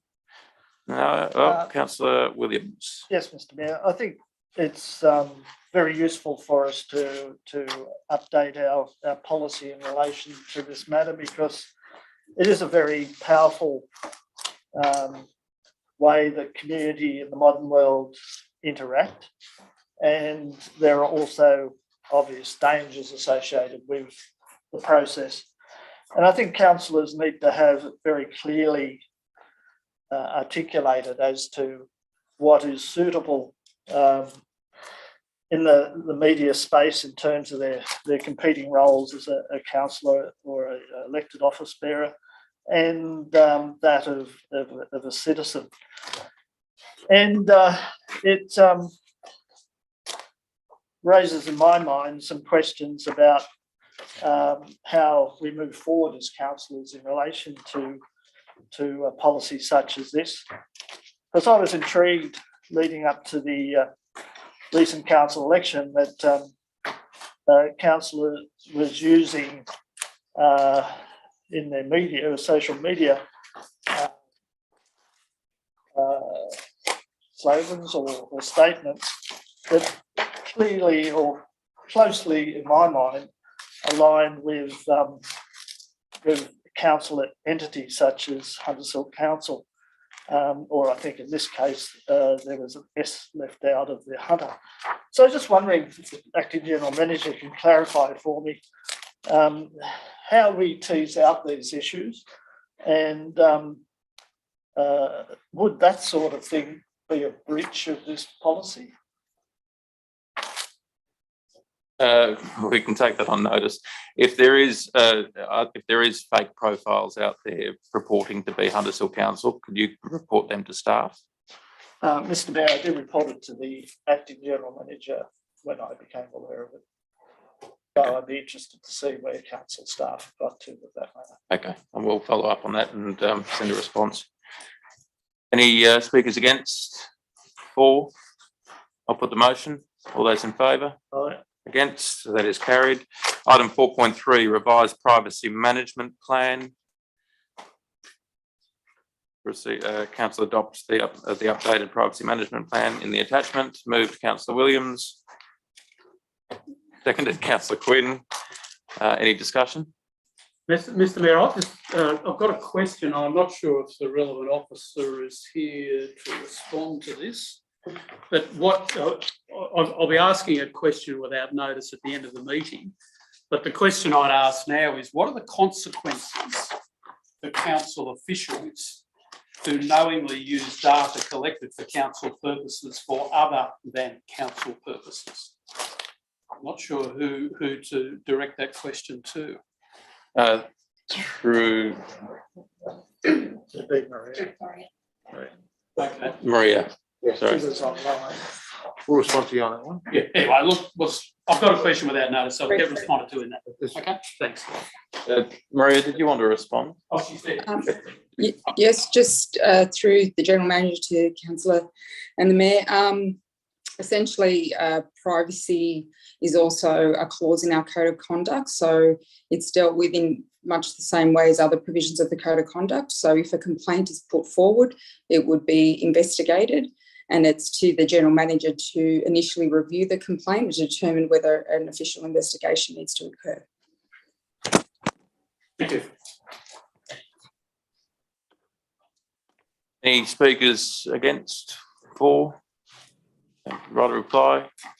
All those in favour? Against? That's unanimous. Item 4.4, Local Government New South Wales Special Conference.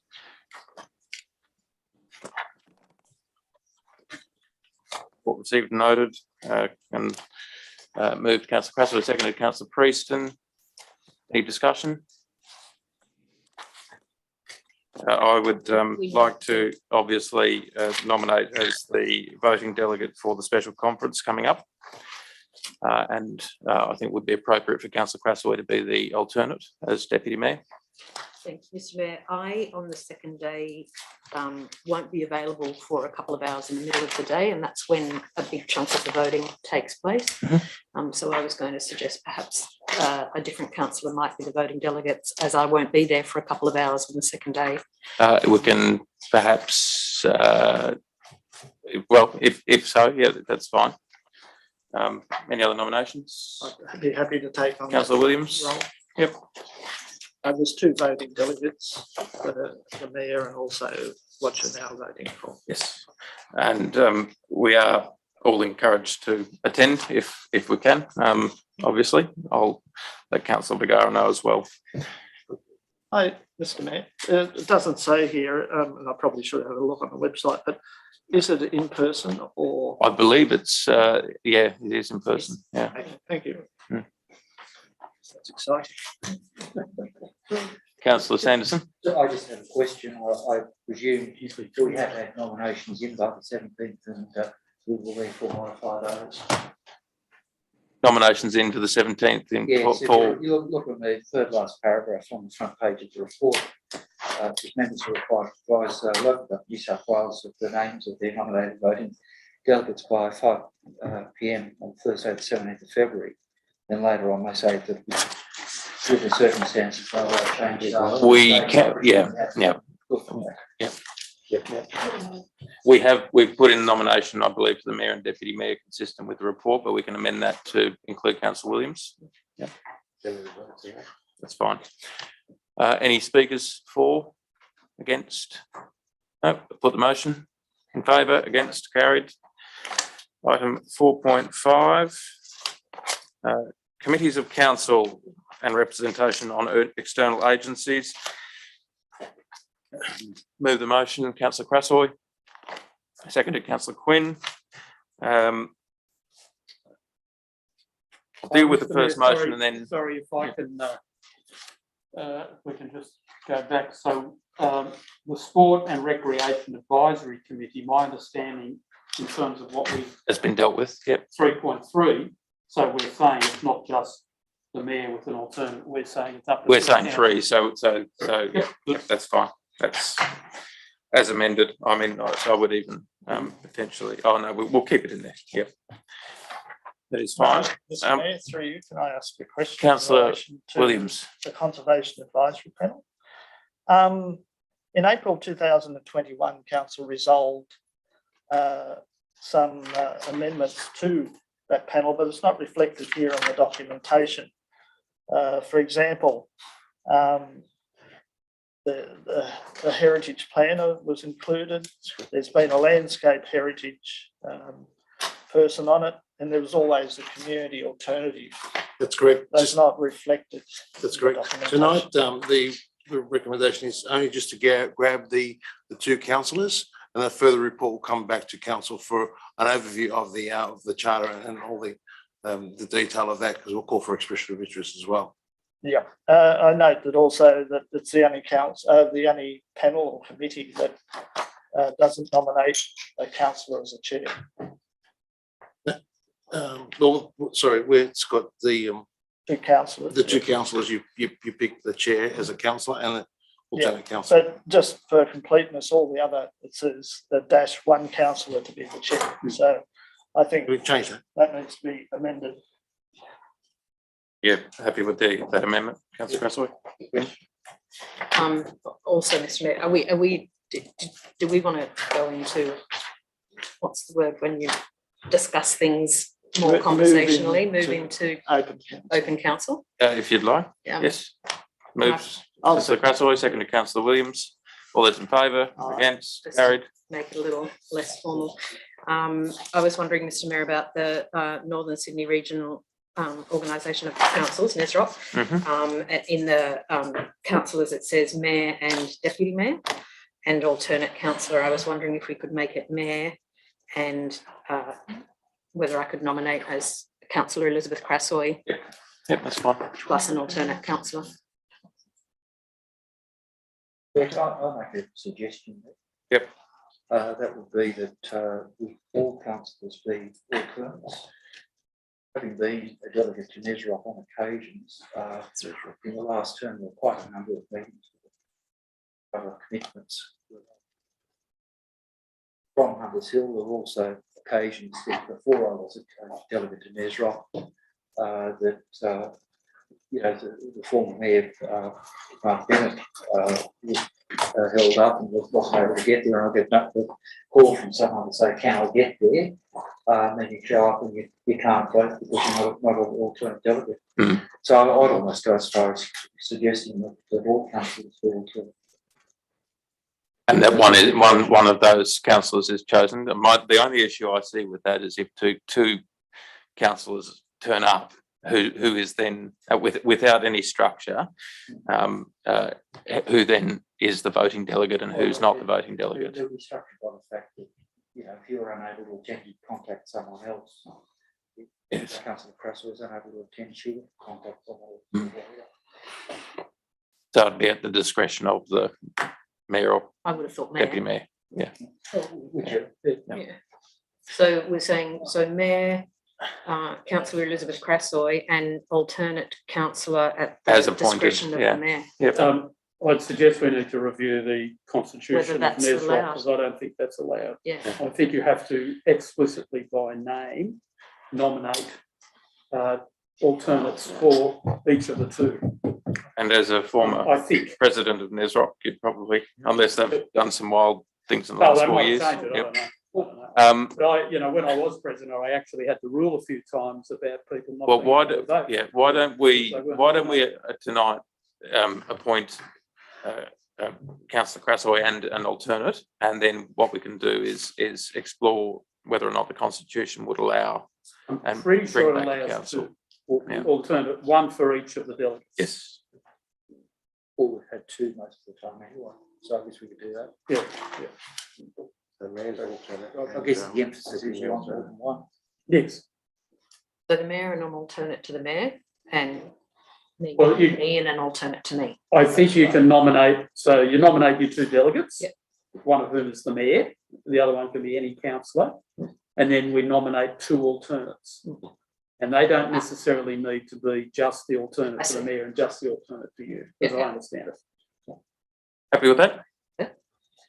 We want to move, could I have a motion to move back into former council? Were there any other committees anyone else had?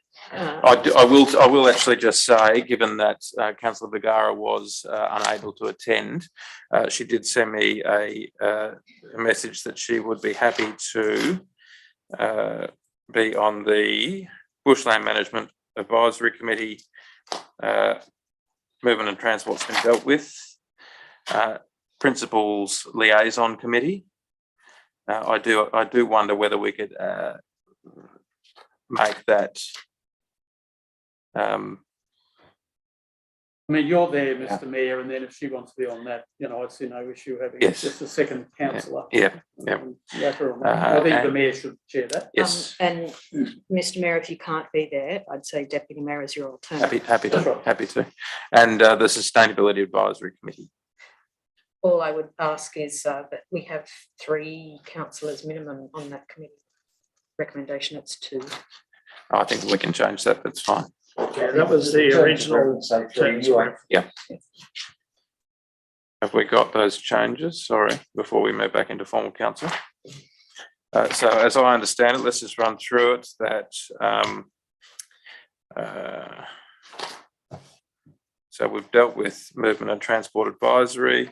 So can we go back to the Audit, Risk and Improvement Committee? I really don't see the benefit in having a councillor as a non-voting member. I think it's more important that the report of the Audit Committee come back to council and be analysed by council, rather than having one person attend the meeting that has no formal role, and then the obligation on them to inform council. I think it'd be better for and easier if we don't have a councillor on the panel. I think there might be some statutory rules around that committee. No, there's not. There's not? Well, no, as I understand it, the recommendation was to remove councillors from that committee across the board. They have since revised that to say you can have a councillor attend but can't vote. Yep.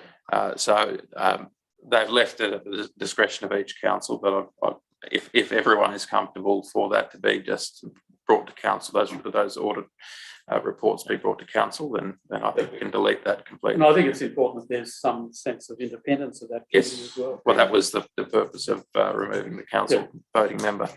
So we'll delete Audit, Risk and Improvement. We will It's deal still with a committee that has to report to council. But No yes, councillor. but no council membership. So independent expert. Movement Transport, we've dealt with School Principals Liaison Committee, the mayor and a council delegate and another councillor. Sorry, mayor as one. the mayor with the deputy mayor alternate and another councillor. And another councillor.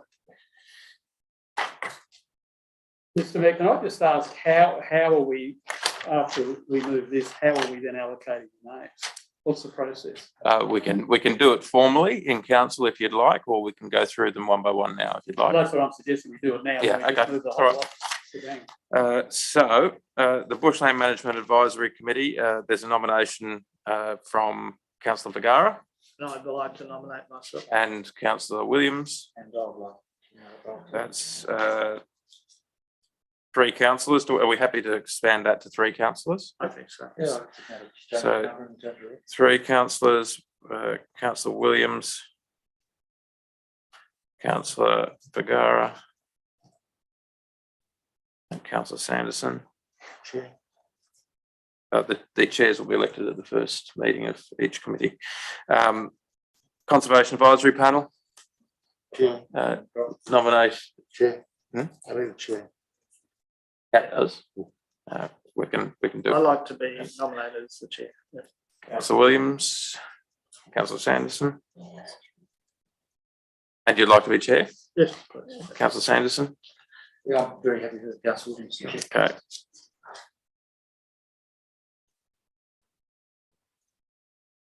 Cultural and Events Advisory Committee, 2 councillors. I'll nominate Councillor Prieston because she hasn't got a job yet. Happy to work on that. Any other nominations? If not, I can put it down for Councillor Vergara. That's what happens if you don't turn up, you get a job. Or I'd be happy to go as an alternate. as an alternate. On that committee rather than, I don't think it needs 2 councillors, to be honest. It's a. Well, if that's the case, maybe you can we can move that to 1 councillor and have an alternate as Councillor Crassoy. But what would be the purpose of an alternate? Would it be If you can't turn up. Yeah, so a councillor has to chair it. Yeah. So if you can't make a meeting, you just call me. Okay. Yeah. If we're happy with that. Yeah. Yep. Okay. So So 1 with an alternate. Prieston, Does that mean I'm the chair? yes. Okay. And alternate Councillor Crassoy. Arts Advisory Committee, Councillor Williams. Is it a steering or an advisory committee?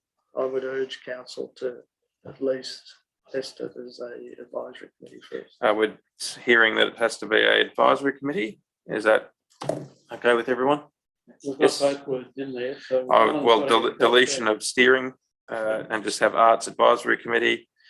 2 councillors, 1 is Councillor Williams. Can I just ask, but to clarify on that, that would mean if it's not a steering committee, it means it's a committee that requires a council officer to minute.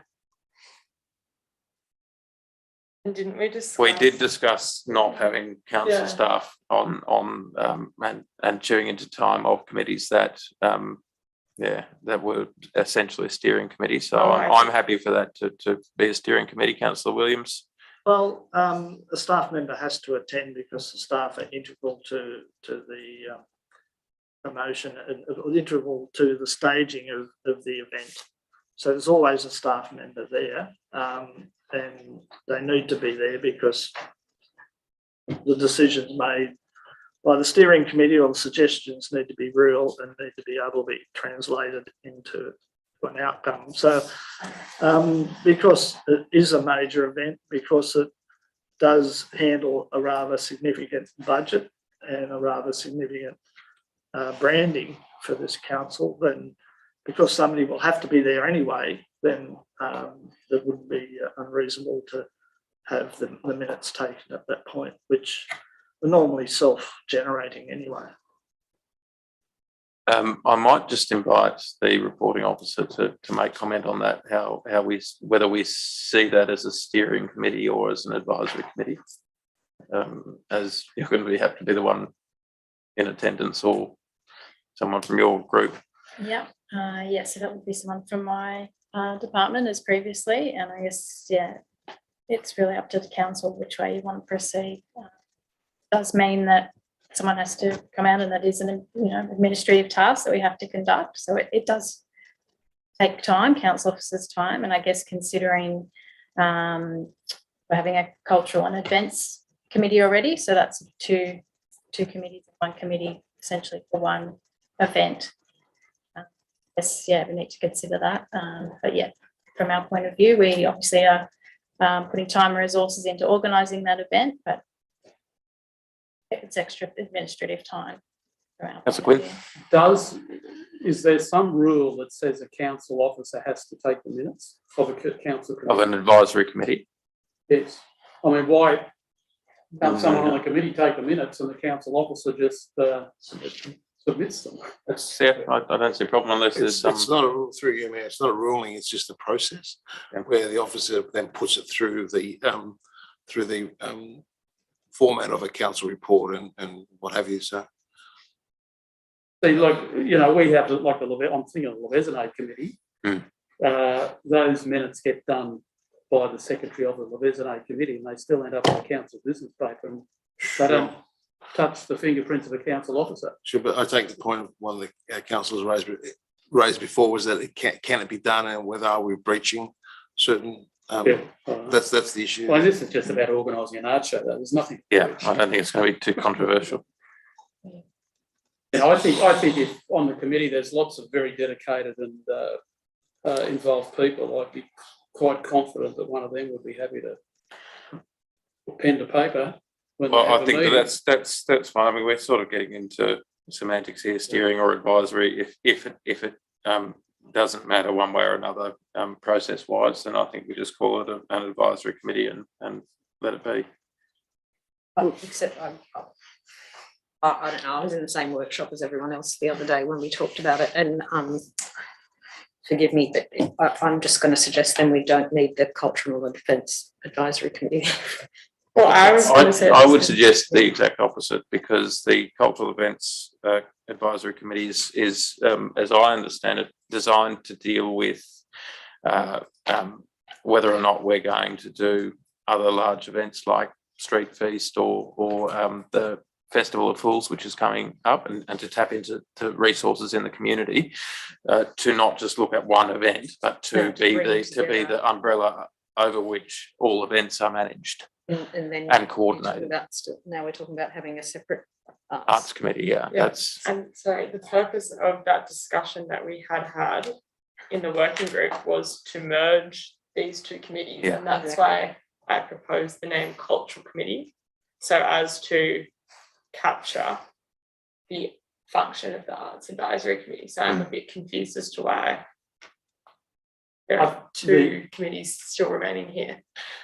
One is very much a functional committee that actually does the work, which is the arts one, and the Cultural and Events Advisory Committee, as the Mayor points out, is looking at the more bigger picture of growing the events, but not necessarily growing the ownership of council of those events. But the art show is an event.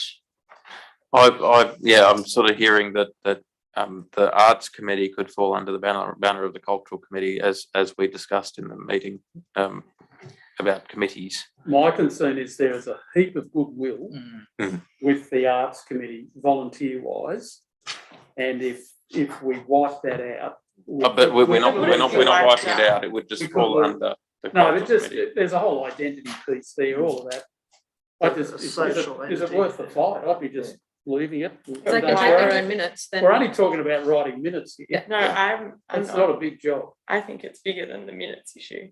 I think it's goes to the effectiveness of our committees and streamlining the committees, as we did discuss. And I thought, maybe I'm remembering incorrectly, but I thought that we had reached an amicable conclusion, which was to have a cultural committee and in fact omit the word events from that committee name. And that would encapsulate the function of the Arts Committee, which was merely to arrange the art show, the annual art show. Where does, if I may, Mr. Mayor, through you, I'm not sure which council officer, it's probably our community. So who looks after the functions of the public art? That committee does. The Arts Committee. Okay, so it's bigger than the art show then. So say, for example, if we want to put up a new sculpture somewhere, and we've had a bit of hoo-ha over some of those issues over the years, there had to be a reference point. That was done by the Public Art Committee, which has been... That's right, it was a specific committee. But that's been abolished under this to come under the Cultural Committee. So it's in the Cultural Committee, not in the Art Committee? Yes. That's right. Okay, and it was only put under that umbrella because there's nowhere else for it to go. Yep. And in the working group that we had, we established that the sole function of the Arts Advisory Committee was to arrange for that art show. Yeah, that's right. I'd strongly advise against, you don't want to lose the goodwill of people. And the only point I'd make is that the Arts Committee in its current format would exist as a organising group under the Cultural Committee. So I don't think anything changes, but it's listed under the Cultural Committee. And you know, I do see if we do run Street Feast, there will be a Street Feast committee that runs under the Cultural Committee. If we do have public art, then there will be a public art committee that runs under the Cultural Committee. That if we do have, any iteration of the Festival of Fools, if that takes off this year, then you can run a Festival of Fools committee. And it could be 4 or 5 people just. And we did speak at length about that word. What was the word? Festival of Fools. Fools or pools? Fools with an F. Sorry. Okay. It's an April Fool's reference. Yeah, look, support Boss and Richard. Art show is just such an iconic event. It's done so much for this year. I think it's important that we hold the huge expertise that there is in that committee with a huge goodwill. And I think it's something that's got to be careful, handled very carefully. So I would not be doing anything to disturb.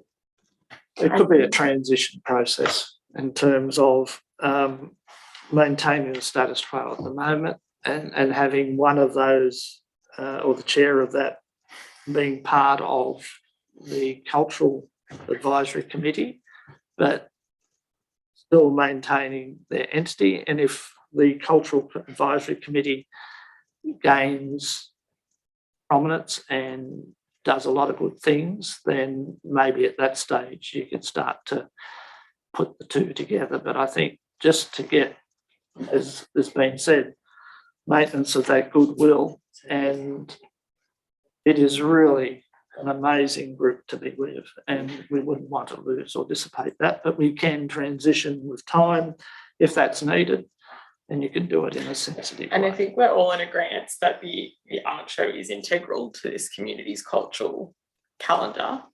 I wouldn't disagree with that, and I do appreciate all of the work that the committee currently puts in, and I understand the sentimental connection and the drive to maintain that committee. However, it just seems like the cultural advisory committee would really be doing the same thing, and it seems silly. Councillors, I'm conscious of the time, and that we don't seem to be breaking this No, impasse. I think actually Councillor Williams just nailed it. Yeah, I think that it's up to the cultural committee now to prove their worth, and if we do have a number of events and groups that are running under that blanket, then maybe we can look at putting the art committee into that cluster And that the at that time. And that the chair of the arts Yes. committee attend the cultural committee. It's the other way around according to this. So this is saying the Arts Advisory Committee, 2 councillors, with at least one being a member of the Cultural and Events Advisory Committee. Well, So what that means I Councillor Prieston and Councillor I Chapter only are on the just Arts Committee. I only just received one nomination for the Arts Committee, so I might suggest that we amend the as we amended with the Cultural and Events Committee, maybe we the Arts Committee we changed to one councillor and nominated Councillor Williams already. And that Councillor Williams, when there's something relevant, attends the cultural committee meetings. That makes it easy. Yeah. Done and done. Look at us go. Movement and Transport Advisory Committee's been dealt with. School Principals Liaison Committee, Mayor with one alternate council delegate. I think that we were talking about having 2. And Councillor Vergara had nominated for that one. Sports and Recreation Advisory Committee, I'm happy to chair that committee, and councillor, after the motion, we have 2 councillor positions to fill there. 2 councillor positions plus the mayor. Councillor Prieston, you put your hand up then. Yes, please, I'd like to be on this committee. Councillor Quinn. That is 3.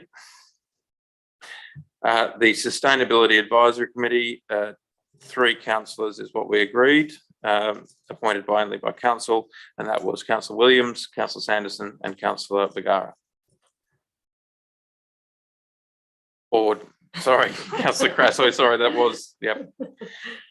Well, maybe we'll make it 4. Thanks, Mr. Mayor. I'd like to nominate for mayor, to be, not mayor. For me. Chair. I'll go. Yes, any other nominations? No, Councillor Crasso is chair, and there are 3 councillor delegates, Councillors Sanderson, Williams and Vergara. The only other change apart from that was the Northern Region, Sydney Region Organisation of Councils, and in that we're saying that the mayor is the Councillor Elizabeth Crasoy. And did we want to appoint an alternate now? 2 alternates. I'll nominate Councillor Quinn.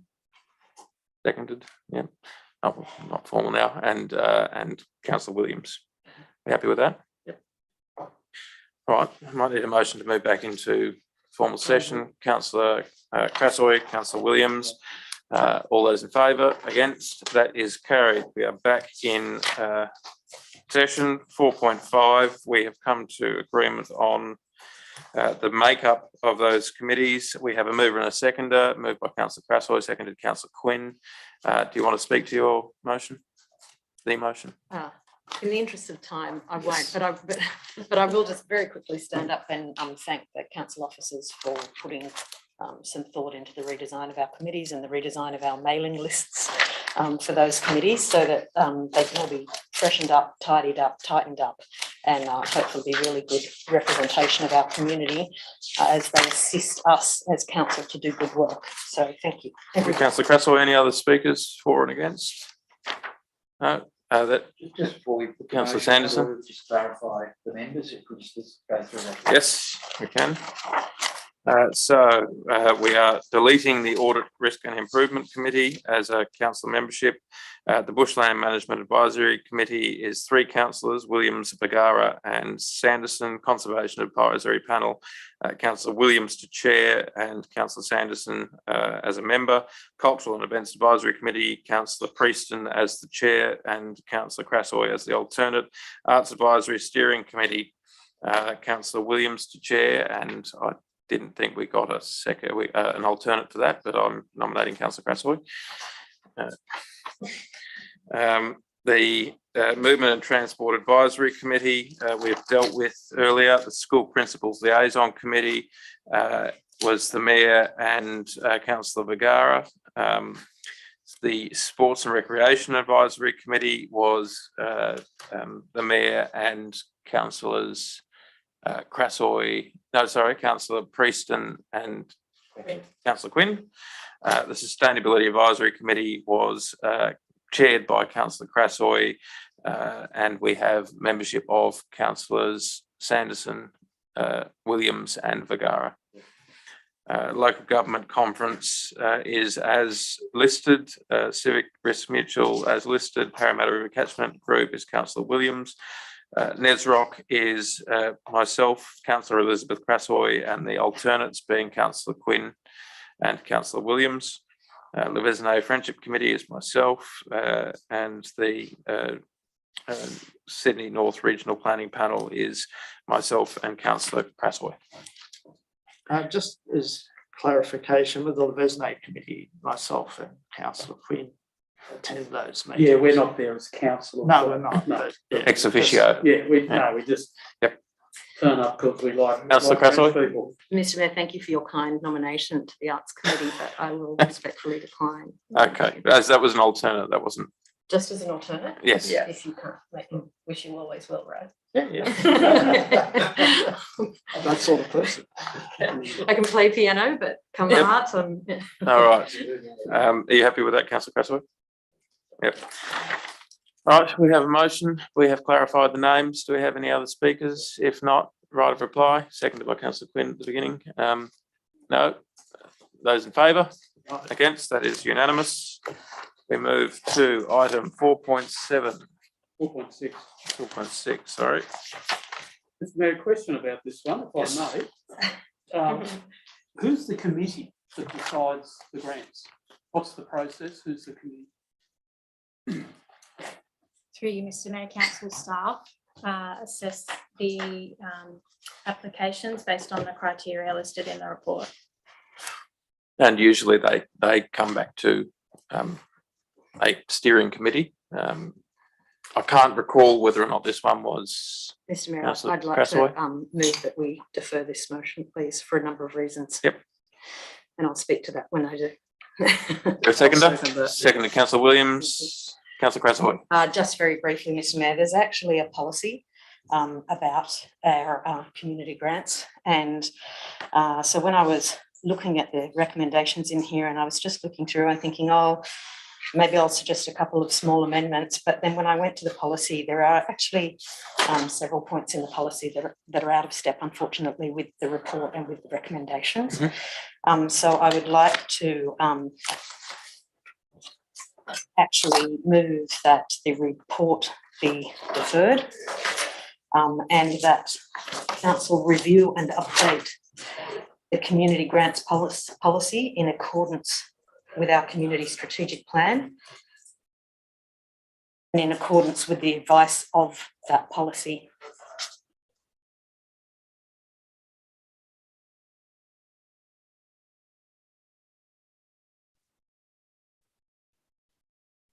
That's it. Thank you. I'll just have that shared on the screen so that we can be sure that that is the correct wording for Councillor Castle.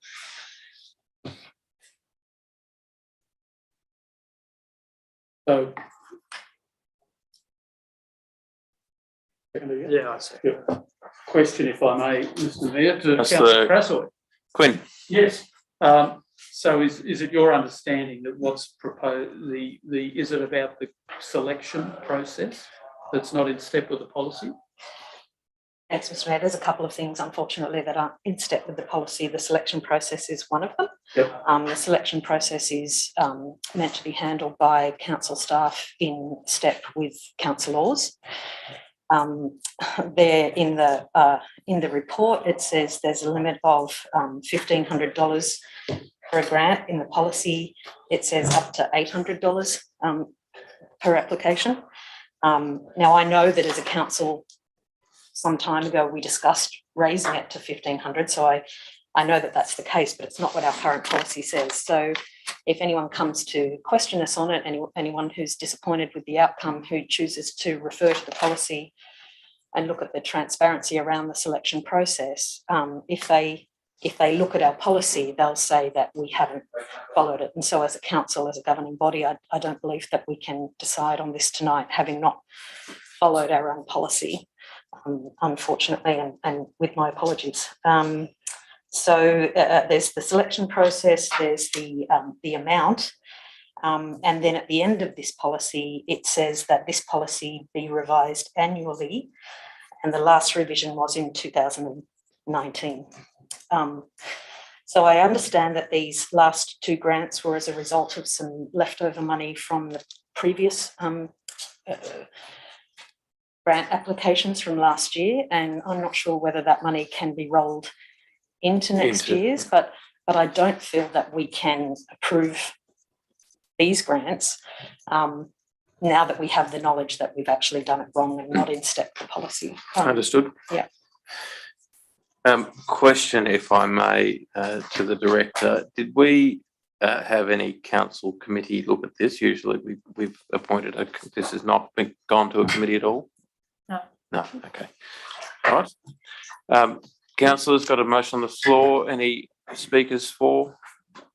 Against? Pretty self-explanatory. Although right of reply, something is probably no, just to say, with apologies to the council officer, I know how hard you all work, but I just don't feel we can look at it till we've revised it. Yeah. All those in favour? Against? Carried.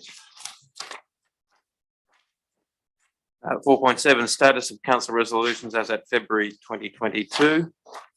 Councillor Quinn. Question, Mr. Mayor. I noticed there's a couple of these. For example, on page 128, Prince Edward Street later traffic conditions. We will attempt this in February 2022. I did note that myself. And the one straight after it, the council depot leasing strategy.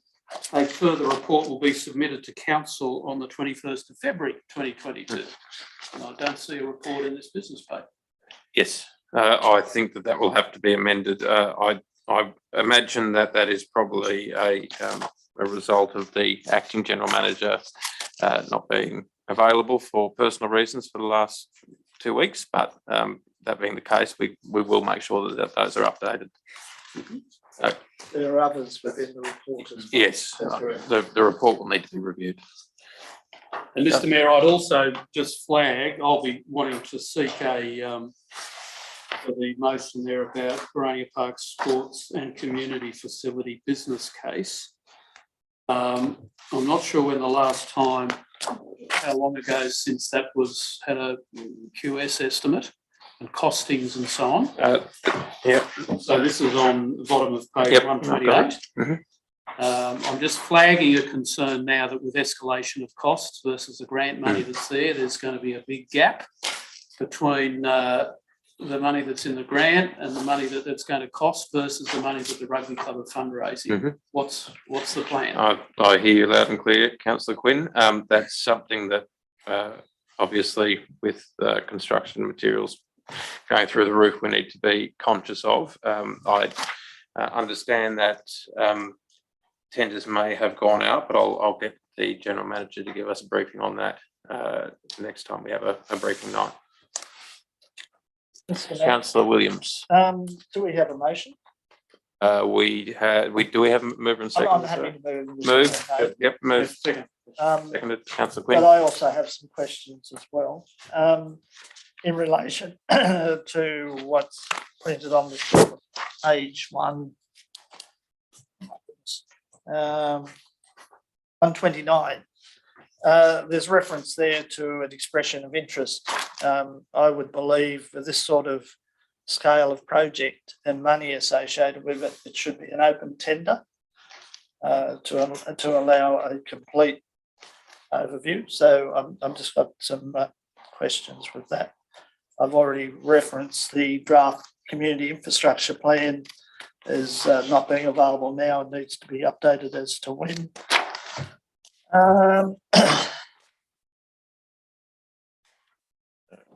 What's this one?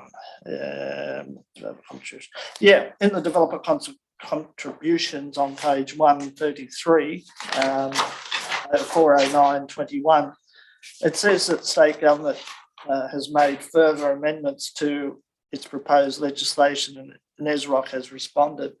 I'd be really appreciative of knowing what those changes are and also what has been responded on our behalf, because that is a fundamental issue undermining council sustainability financially. So I would think that we need to get some more information about where that's up to. Thank you, Councillor Williams, Acting General Manager. We believe through the bulletin we have provided some information on that. We'll subsequently provide you the formal outcome and also the submission that NESROC supported with regard to the issues raised by the IPART and also the changes to the infrastructure contributions plan. I believe that might have been in Friday's bulletin. Yeah. Yes, Mr. Mayor, I don't think the bulletin is a substitute for council process. Councillors, any other comments? No. Any discussion for or against? Right of reply? No. All those in favour? Against? That is carried. Item 4.8, review of delivery program and operational plan end of December quarter 2021.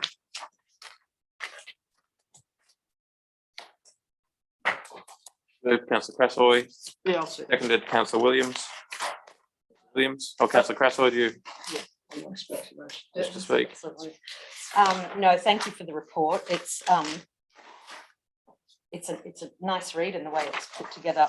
All I would just ask from a accessibility point of view, the font and the presentation of the report, anyone reading online with any accessibility issues would really struggle to read it, the design, although it's very pretty.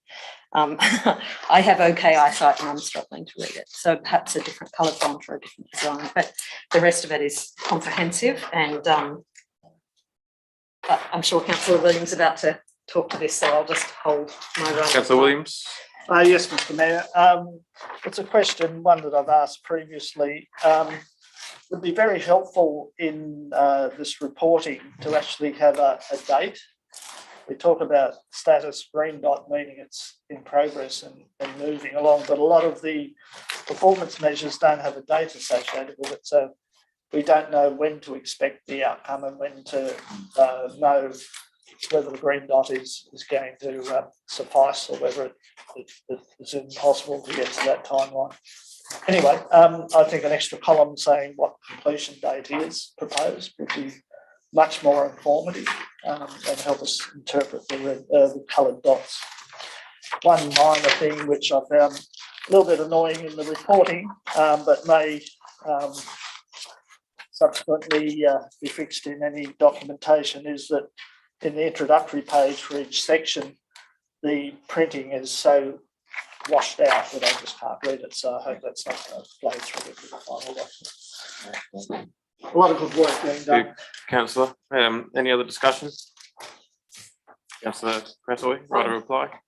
Just also to say, Mr. Mayor, that obviously with the new council and the new formation of our different committees, by the time this now goes out, there's a lot of things that committees here that don't exist anymore, and some of the, so that I don't know what that complication would cause, but I guess it's just a point in time document, and it is what it is. But that is probably why the dates on these things would help, and perhaps why, for example, with some of the items that have got the orange dot, a little more understanding of why the orange dot's there, but it would just help people understand a little more maybe. But.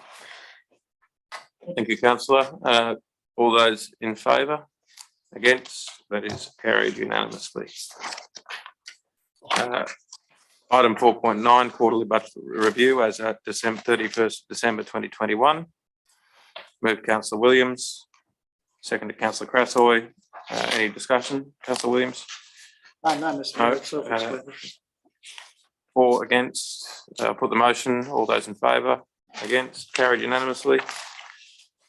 Item 4.10, summary of council investments as at 31st of October 2021.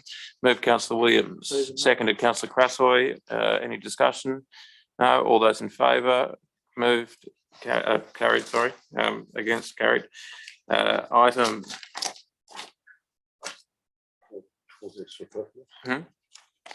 Item 4.11 is superfluous now. Item 4.12, development applications determined by the DCU in December 2021.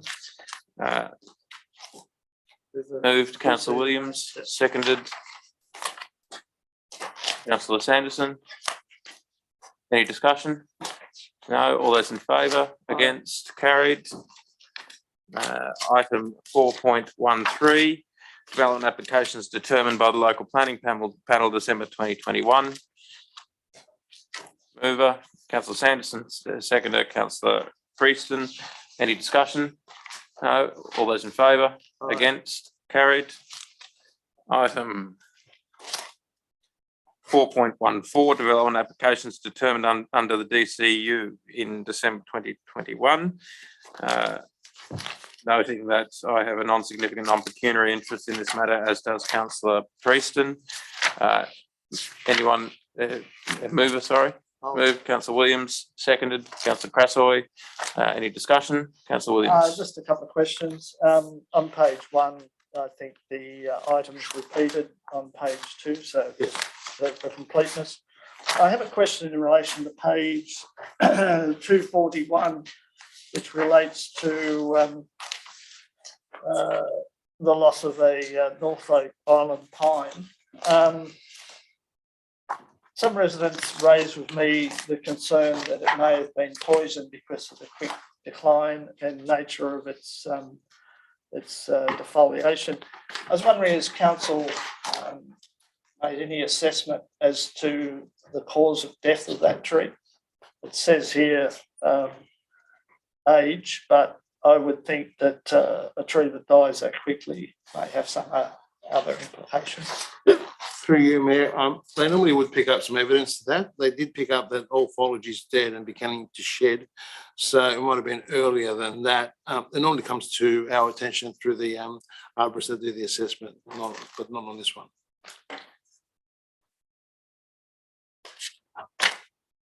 Councillors, any other questions?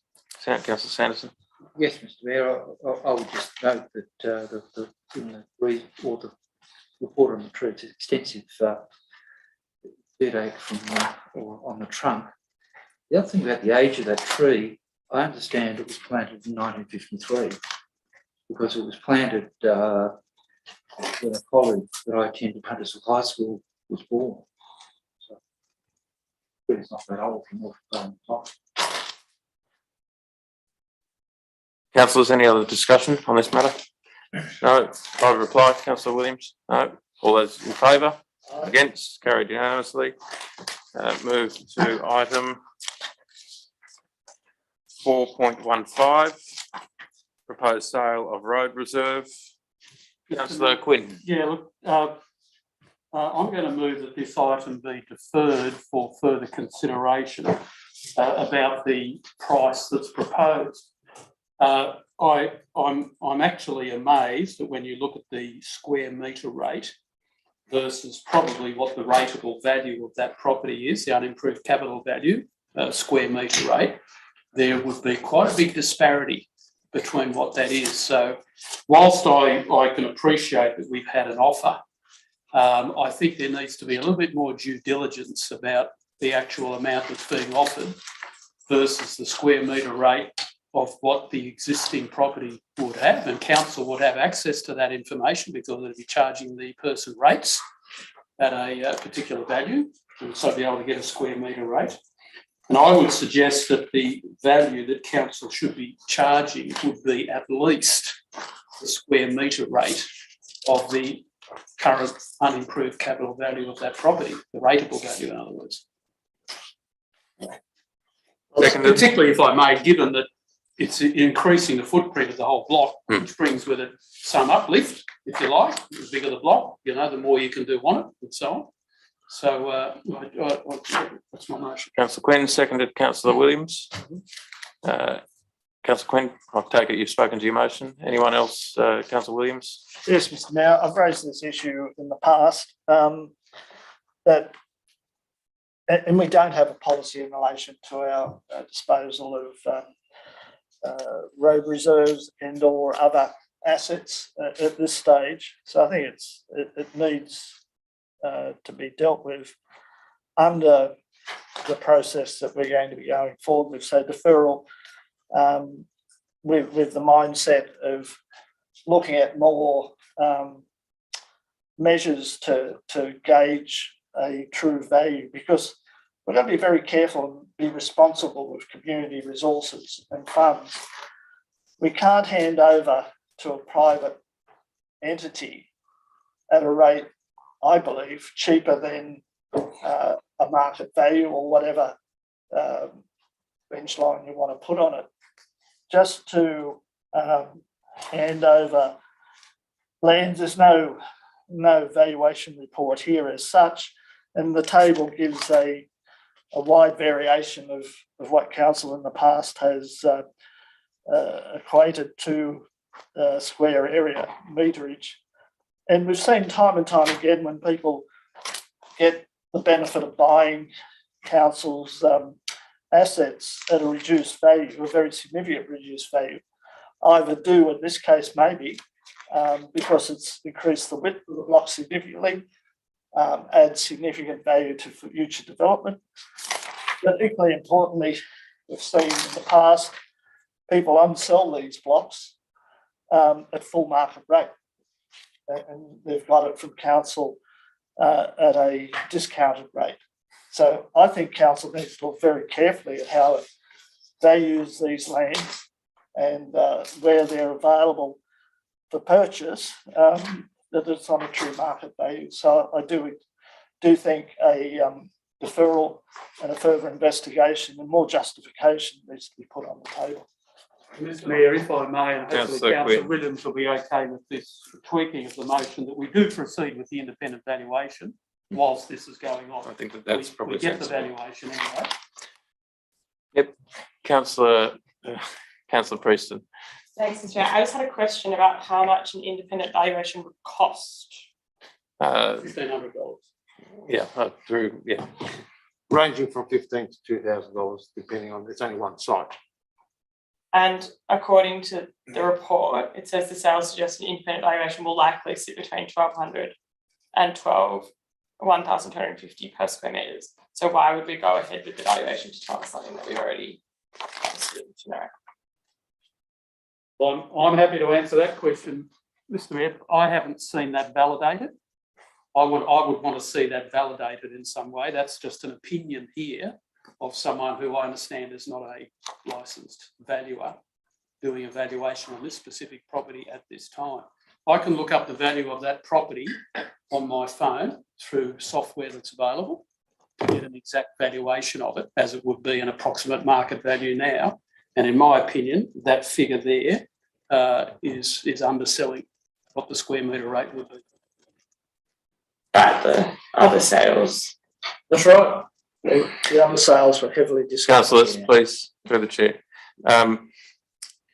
Any speakers against? For? Councillor Sanderson. Yeah, thank you, Mr. Mayor. Look, I've got a lot of problems with this recommendation. Trivial one, the place is in Huntersville, not Woolwich.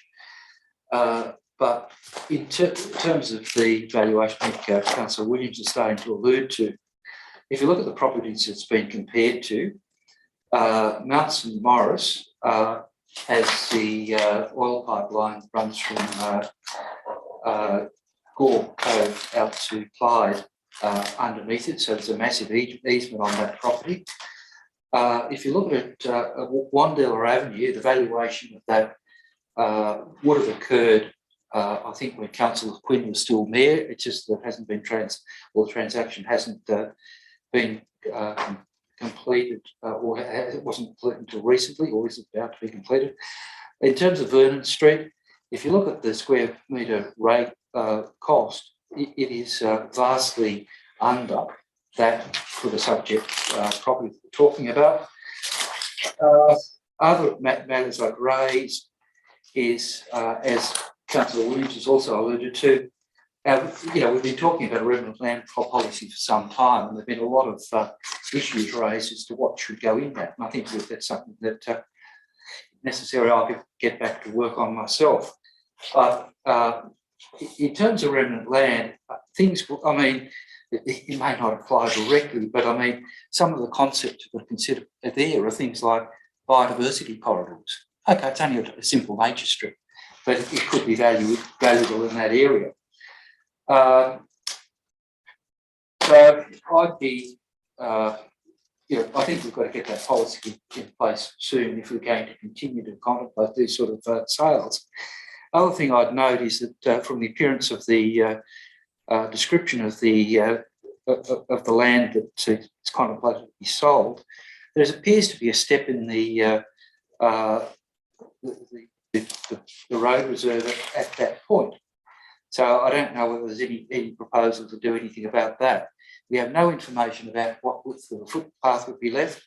So I'm sorry, I find the report completely unsatisfactory. I really don't know that we should be doing anything much with it at all at this stage. So I certainly wouldn't be bothering having a valuation on something we haven't really properly defined.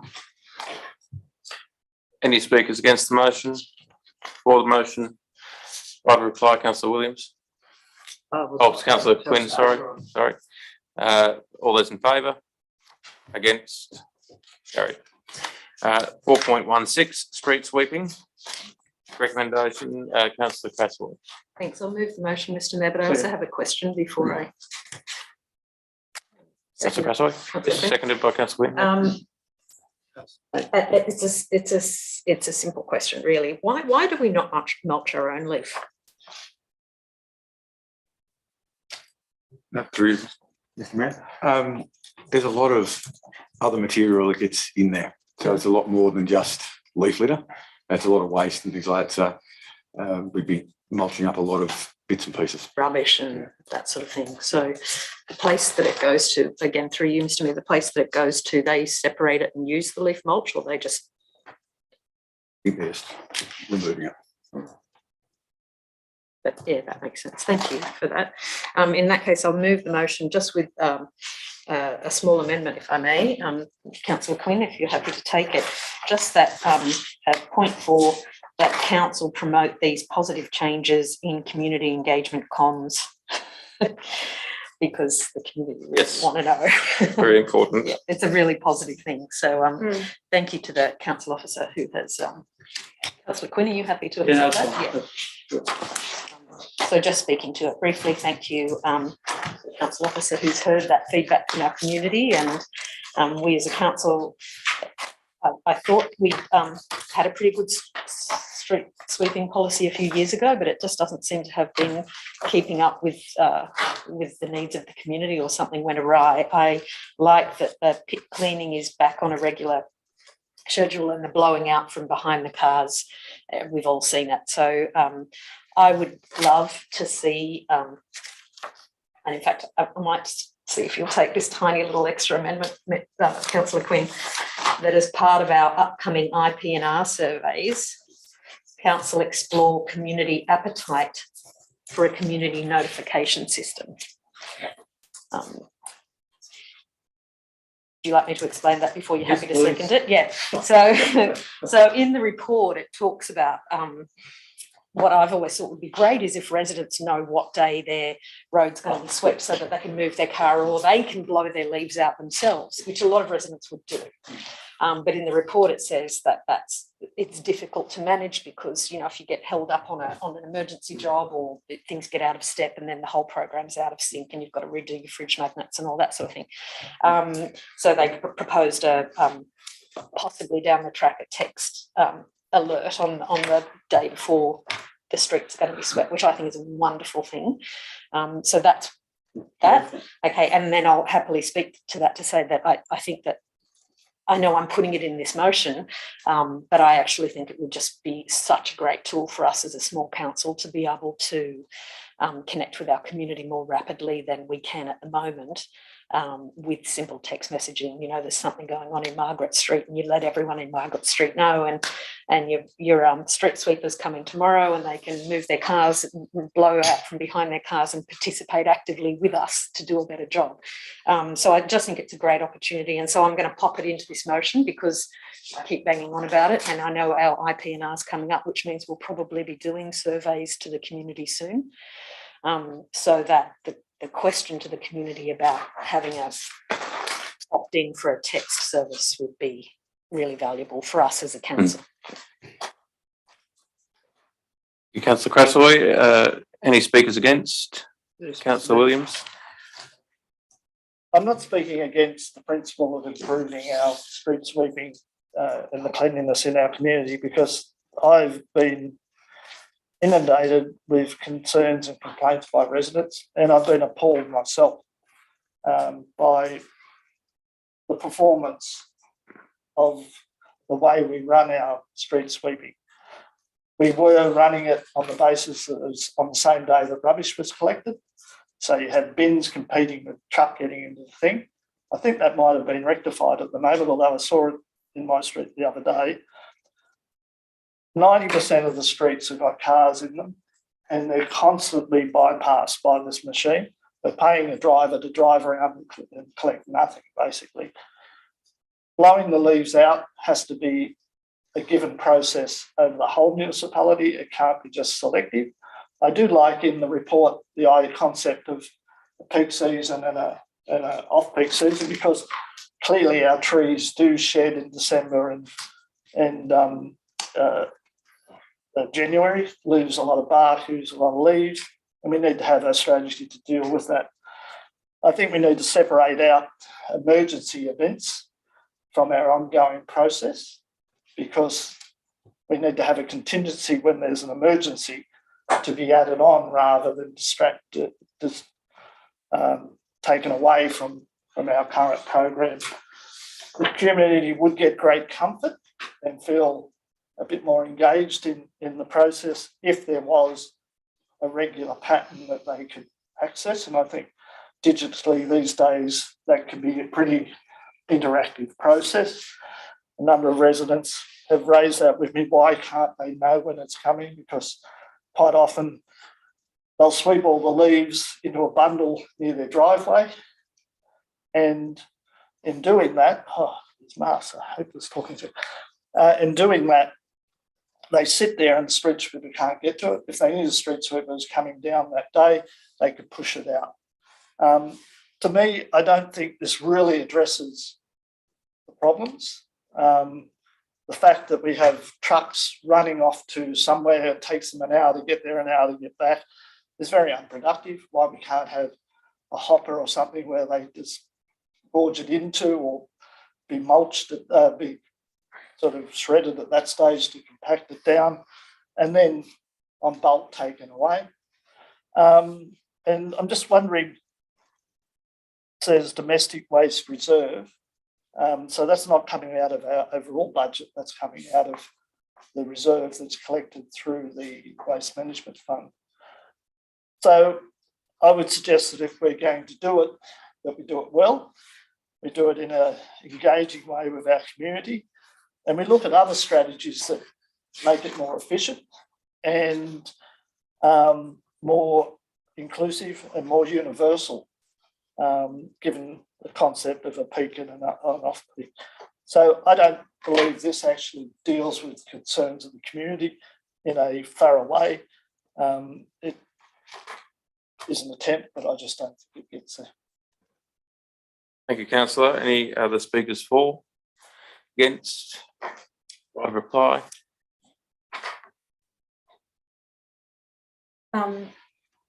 Correct me on the process, Mr. Mayor. Councillor Williams, in the interest of seeing this done, because our community are screaming out for it and we do want results, would you consider adding an amendment that council explore opportunities to partner with neighbouring suburbs for storing or more efficiencies? Adding that as an amendment, perhaps, that I would accept. Well, it's an amendment, but to me, it doesn't need to be stored out of the municipality. There's plenty of places where a large compactor bin could be placed, either down at wherever. There's places where we store materials at the moment.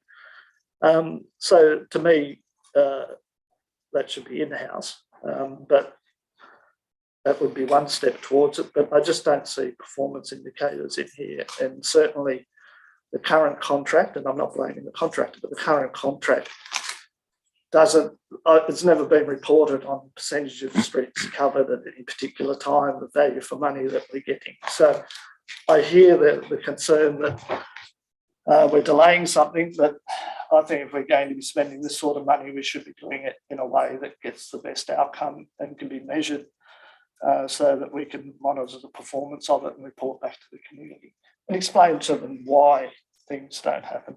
I might ask the officer to make comment on that. Yeah, tricky, Mr. Mayor. Two items that I picked up out of that. One was about consistency of blowing out of the behind the vehicles.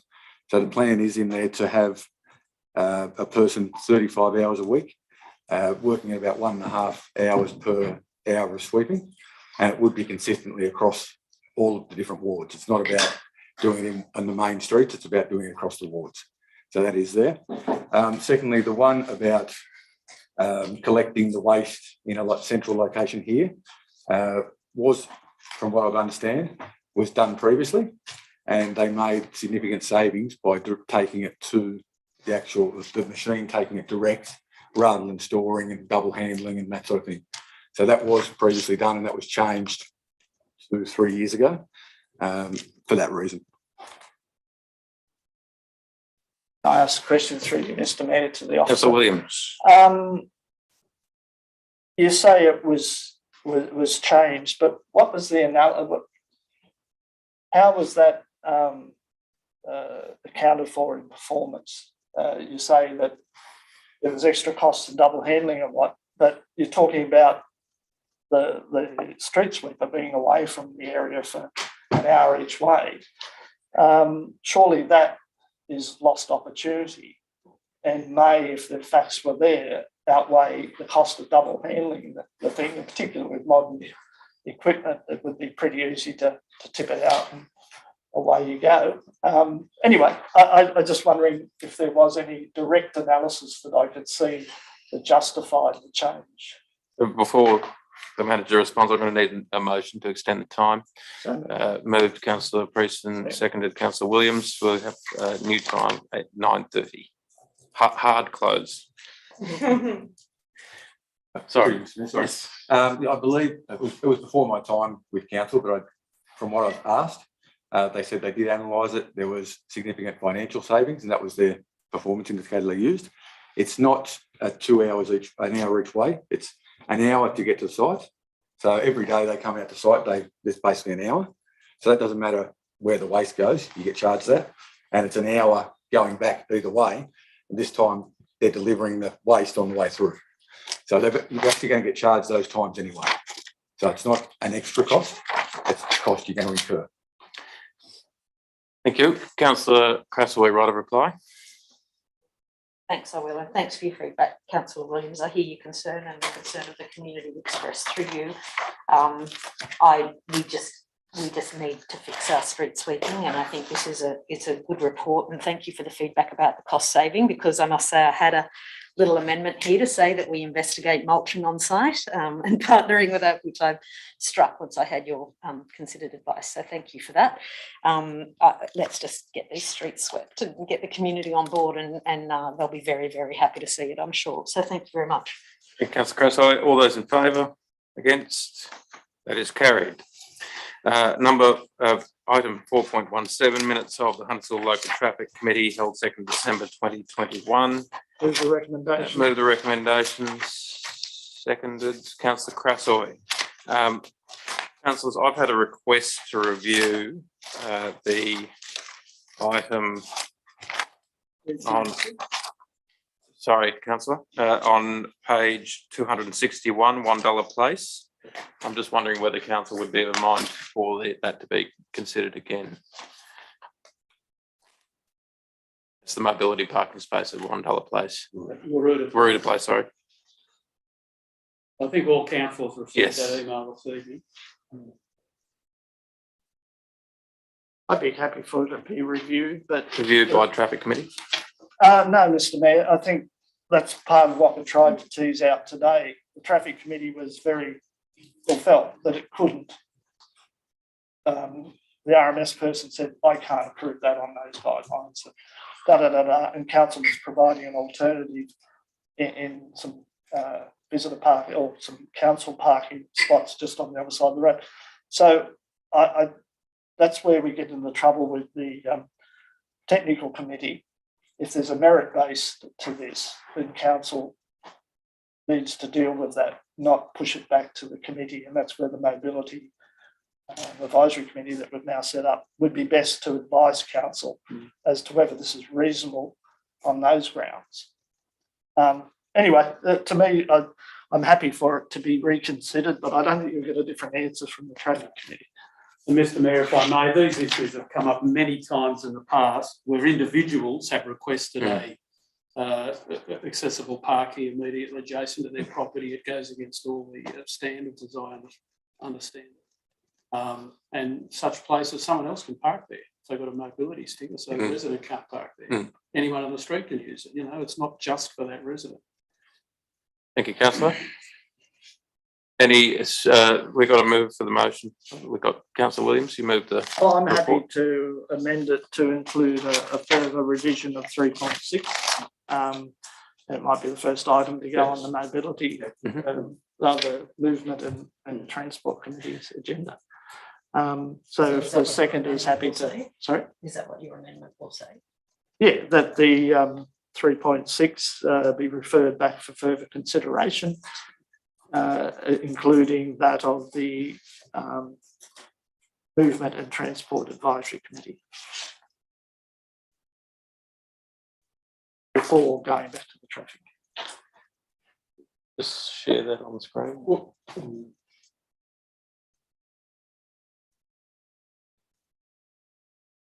Council can't act without it going to the traffic committee. No, it doesn't have to accept the traffic committee.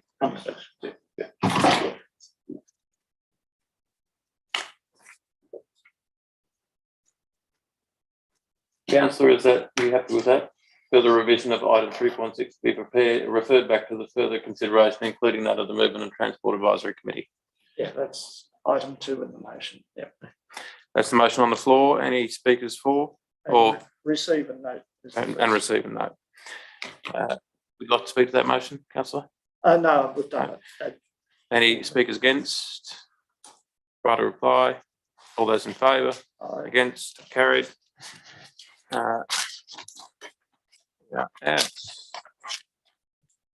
Any items of Councillor Crasaway? You've had your question without notice answered, with notice answered, sorry. Thanks, Mr. Mayor. Yeah, I believe that the the email that this question of notice came off the back of, the resident also approached other councillors, and it was suggested that perhaps this could also be put on the agenda of the first meeting of the Movement and Transport Advisory Committee as Would you well. like to raise that as a motion? If I may, Mr Mayor. You may. Sorry, can we just get the wording correct? What's the motion, Councillor Cresswell?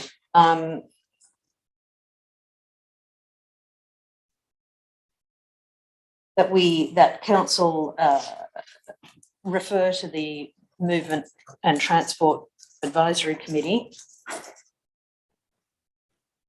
consideration of the matter in the question.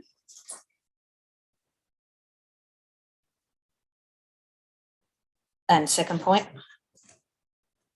that the Movement and Transport Committee consider our current boat and trailer policy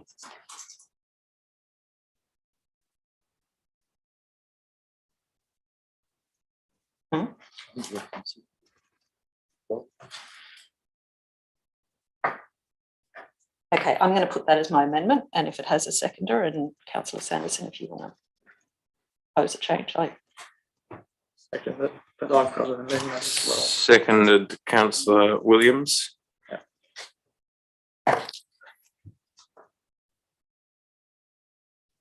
Councillor Cresswell, would you like to speak to your motion? Thanks, Mr Mayor. I'll wait. Good. I'd like to move an amendment. Councillor Williams. Yeah, no, boat parking is a major problem, and what I'd be suggesting is that we also include municipality-wide assessment. I've had a lot of representations about Blaisdell Road, adjacent to Joey's, and I've also had a lot of representation about Joubert North. Staff have responded positively to that, but it's a constantly reoccurring problem, which I think a holistic look again by council. I know we have our policy in place, which references the state government requirements, but it's still a very real and protracted problem. I'd also like to add into it that car sharing at designated sites be also considered, because they're the same problem as the boats, is that people are now dumping car share vehicles, like car next door or whatever, in people's streets and leaving there for long periods of time. And when approached by residents, they're being very aggressive in terms of their response. And I think council needs to protect our community, and like other councils have done, of designated locations where you can have car share vehicles. And it's not that whole. So my amendment would be to also include Blaisdell Road, Joubert Street, and a third point that car sharing services be considered for designated spot, designated parking spots. That makes sense? Probably not.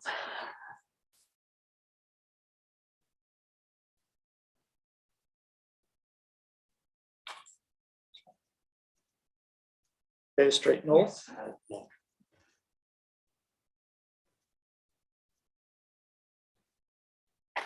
There may be traffic solutions to these. Is that your amendment, Councillor Williams? And car sharing services be considered for designated parking. Yes. There a seconder to that motion amendment? Seconded, Councillor Sanderson. Speakers for? Oh, Councillor Williams, do you wish to speak? I've already. I shouldn't have done it. I'm sorry, but I've already spoken to it. But I just think Councillor Cresswell has brought up a very important issue that we've all been receiving resident concerns about, and quite often they're not local residents using these spaces, and it's a broader issue than just the ones reported in the notice of motion. And I just wanted to make sure that those areas are also included in the consideration. And parallel to it is this issue of car sharing and the difficulty that in certain car sharing operations that it's become a commercial entity. One person says they've got 15 vehicles around Sydney, and in several cases, residents have reported that they sit there for long periods of time, taking up valuable parking spots in front of residents. Now, if you look at the car sharing guidelines or their charter, that you're not allowed to park it outside, anywhere but outside your house. But there's no policing of it, and you see all over Sydney where car sharing services are designated appropriate spots where everybody's had a chance to have a say, everybody knows where to go, and we get a bit more harmony in the community. So that's the reason why I think you need to include those additional. Thank you, Councillor So a very, Williams. very good question raised by Councillor Cresswell. Any speakers against? Just a quick question, and I might have Councillor to speak Cresswell. against it through you, Mr. Mayor. The council's boat and trailer parking policy, would it be considering the whole suburb in the development and in the review of that policy? The whole suburb is considered, correct? The current policy, through you, Mayor, is it takes on board the whole municipality. Yes, all right. And through you, Mr. Mayor, the second point, the car sharing services to be considered, etc. Is that something that could come as a report to council if it were moved as a separate motion, or to be moved to go? I'm just going to speak against it. Sorry, it's not late, but it's great. Councillor Williams, thank you. Two really good points. I think that your first point, though, is wrapped up in earlier in the suggestion that I've made that the Movement and Transport Committee consider our current boat and trailer policy. And on the council, the acting general manager's advice through you, Mr. Mayor, that our current policy does consider the whole municipality, and therefore when the Movement and Transport Committee considers it, they will be considering the whole suburb and not just Woolwich and not just Gladesville Road and not just Juvas Street, the whole municipality. So I think that's tidier, that the whole suburb gets caught in that. I love the idea of a car sharing policy, and I love the idea of the Movement and Transport Committee considering it. I just think it's a little disjointed from what this is about, trailer parking initially in Margaret Street, which then calls for consideration of our boat and trailer parking. And I know that that triggers a logical, well, while we're looking at parking, we should look at this. So I would suggest that perhaps that just, and you have two completely different things in the one motion, it just feels out of joint with what the question was originally referring to. So I'd rather this suggestion in this motion based off this question with notice just address the question with notice around boat and trailer parking in Margaret Street and our suburb-wide boat and trailer policy, though I do believe it's a good thing to raise in a different motion about cars and car sharing. Councillor Cresswell, thank you. Any other speakers for? Against? We're talking about the amendment. This is the amendment. Right of reply, Councillor? Mr. Mayor, I'd be happy to withdraw it and add it into general business at the end of the meeting. I think that would probably be If that sensible. helps. We're So I'll back. withdraw that. Thank you, Councillor. We're back on the motion at hand. Any other speakers for? Councillor Sanderson? So, thank you, Mr. Mayor. I think it's very important this does go to the new Transport Committee. There's a bit of an irony with it, and at the time of the Public Transport and Traffic Advisory Committee's in its final report, the council did deliver a very broad and quite comprehensive group of recommendations about what. So I think if we go back and have a look at those minutes, we'll have a good start on this particular topic. But I'm pleased that we're starting to refer stuff to what I think is going to be pretty valuable. Councillor, any councillors speaking against? Right of reply. All those in favour? Against? Carried. Councillor Williams, would you like to raise a separate motion, or? Yeah, in general business, I'd like to. I think we can say we're in general business. Just simply add a motion that council refer to the movement and whatever. Transport Advisory Committee. To develop a policy to coordinate car sharing processes, car sharing, whatever, it's late at night. Move a motion to refer to the Movement and Transport Advisory Committee to investigate the impact of car share car share opportunities in Hunters Hill, in particular, the allocation of dedicated spots rather than random spread across the municipality. If that makes sense. You get it. Just needs to be considered and policy developed. I'll second that, Mr. Mayor. Seconded, councillor Cratoy. Would you like to speak to the motion? I've already taken enough time. Thank you, councillor. Any speakers against? I'll just get it up on the screen before we vote.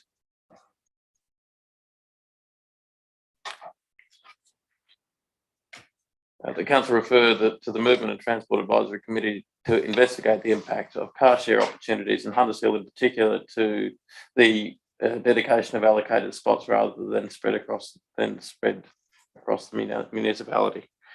I think we get the gist of it. Spread randomly. Yeah, spread randomly across the municipality.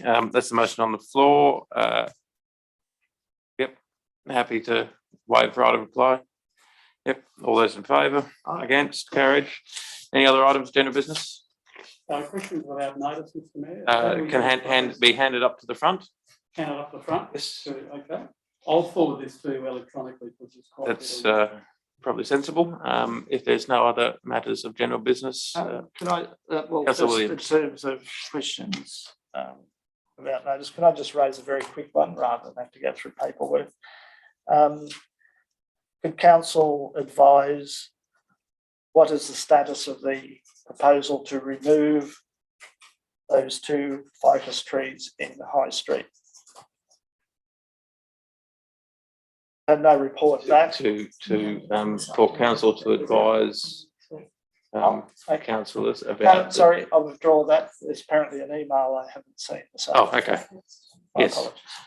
Any other general business? If not, I'll close the meeting at 9:16. Thank you, councillors.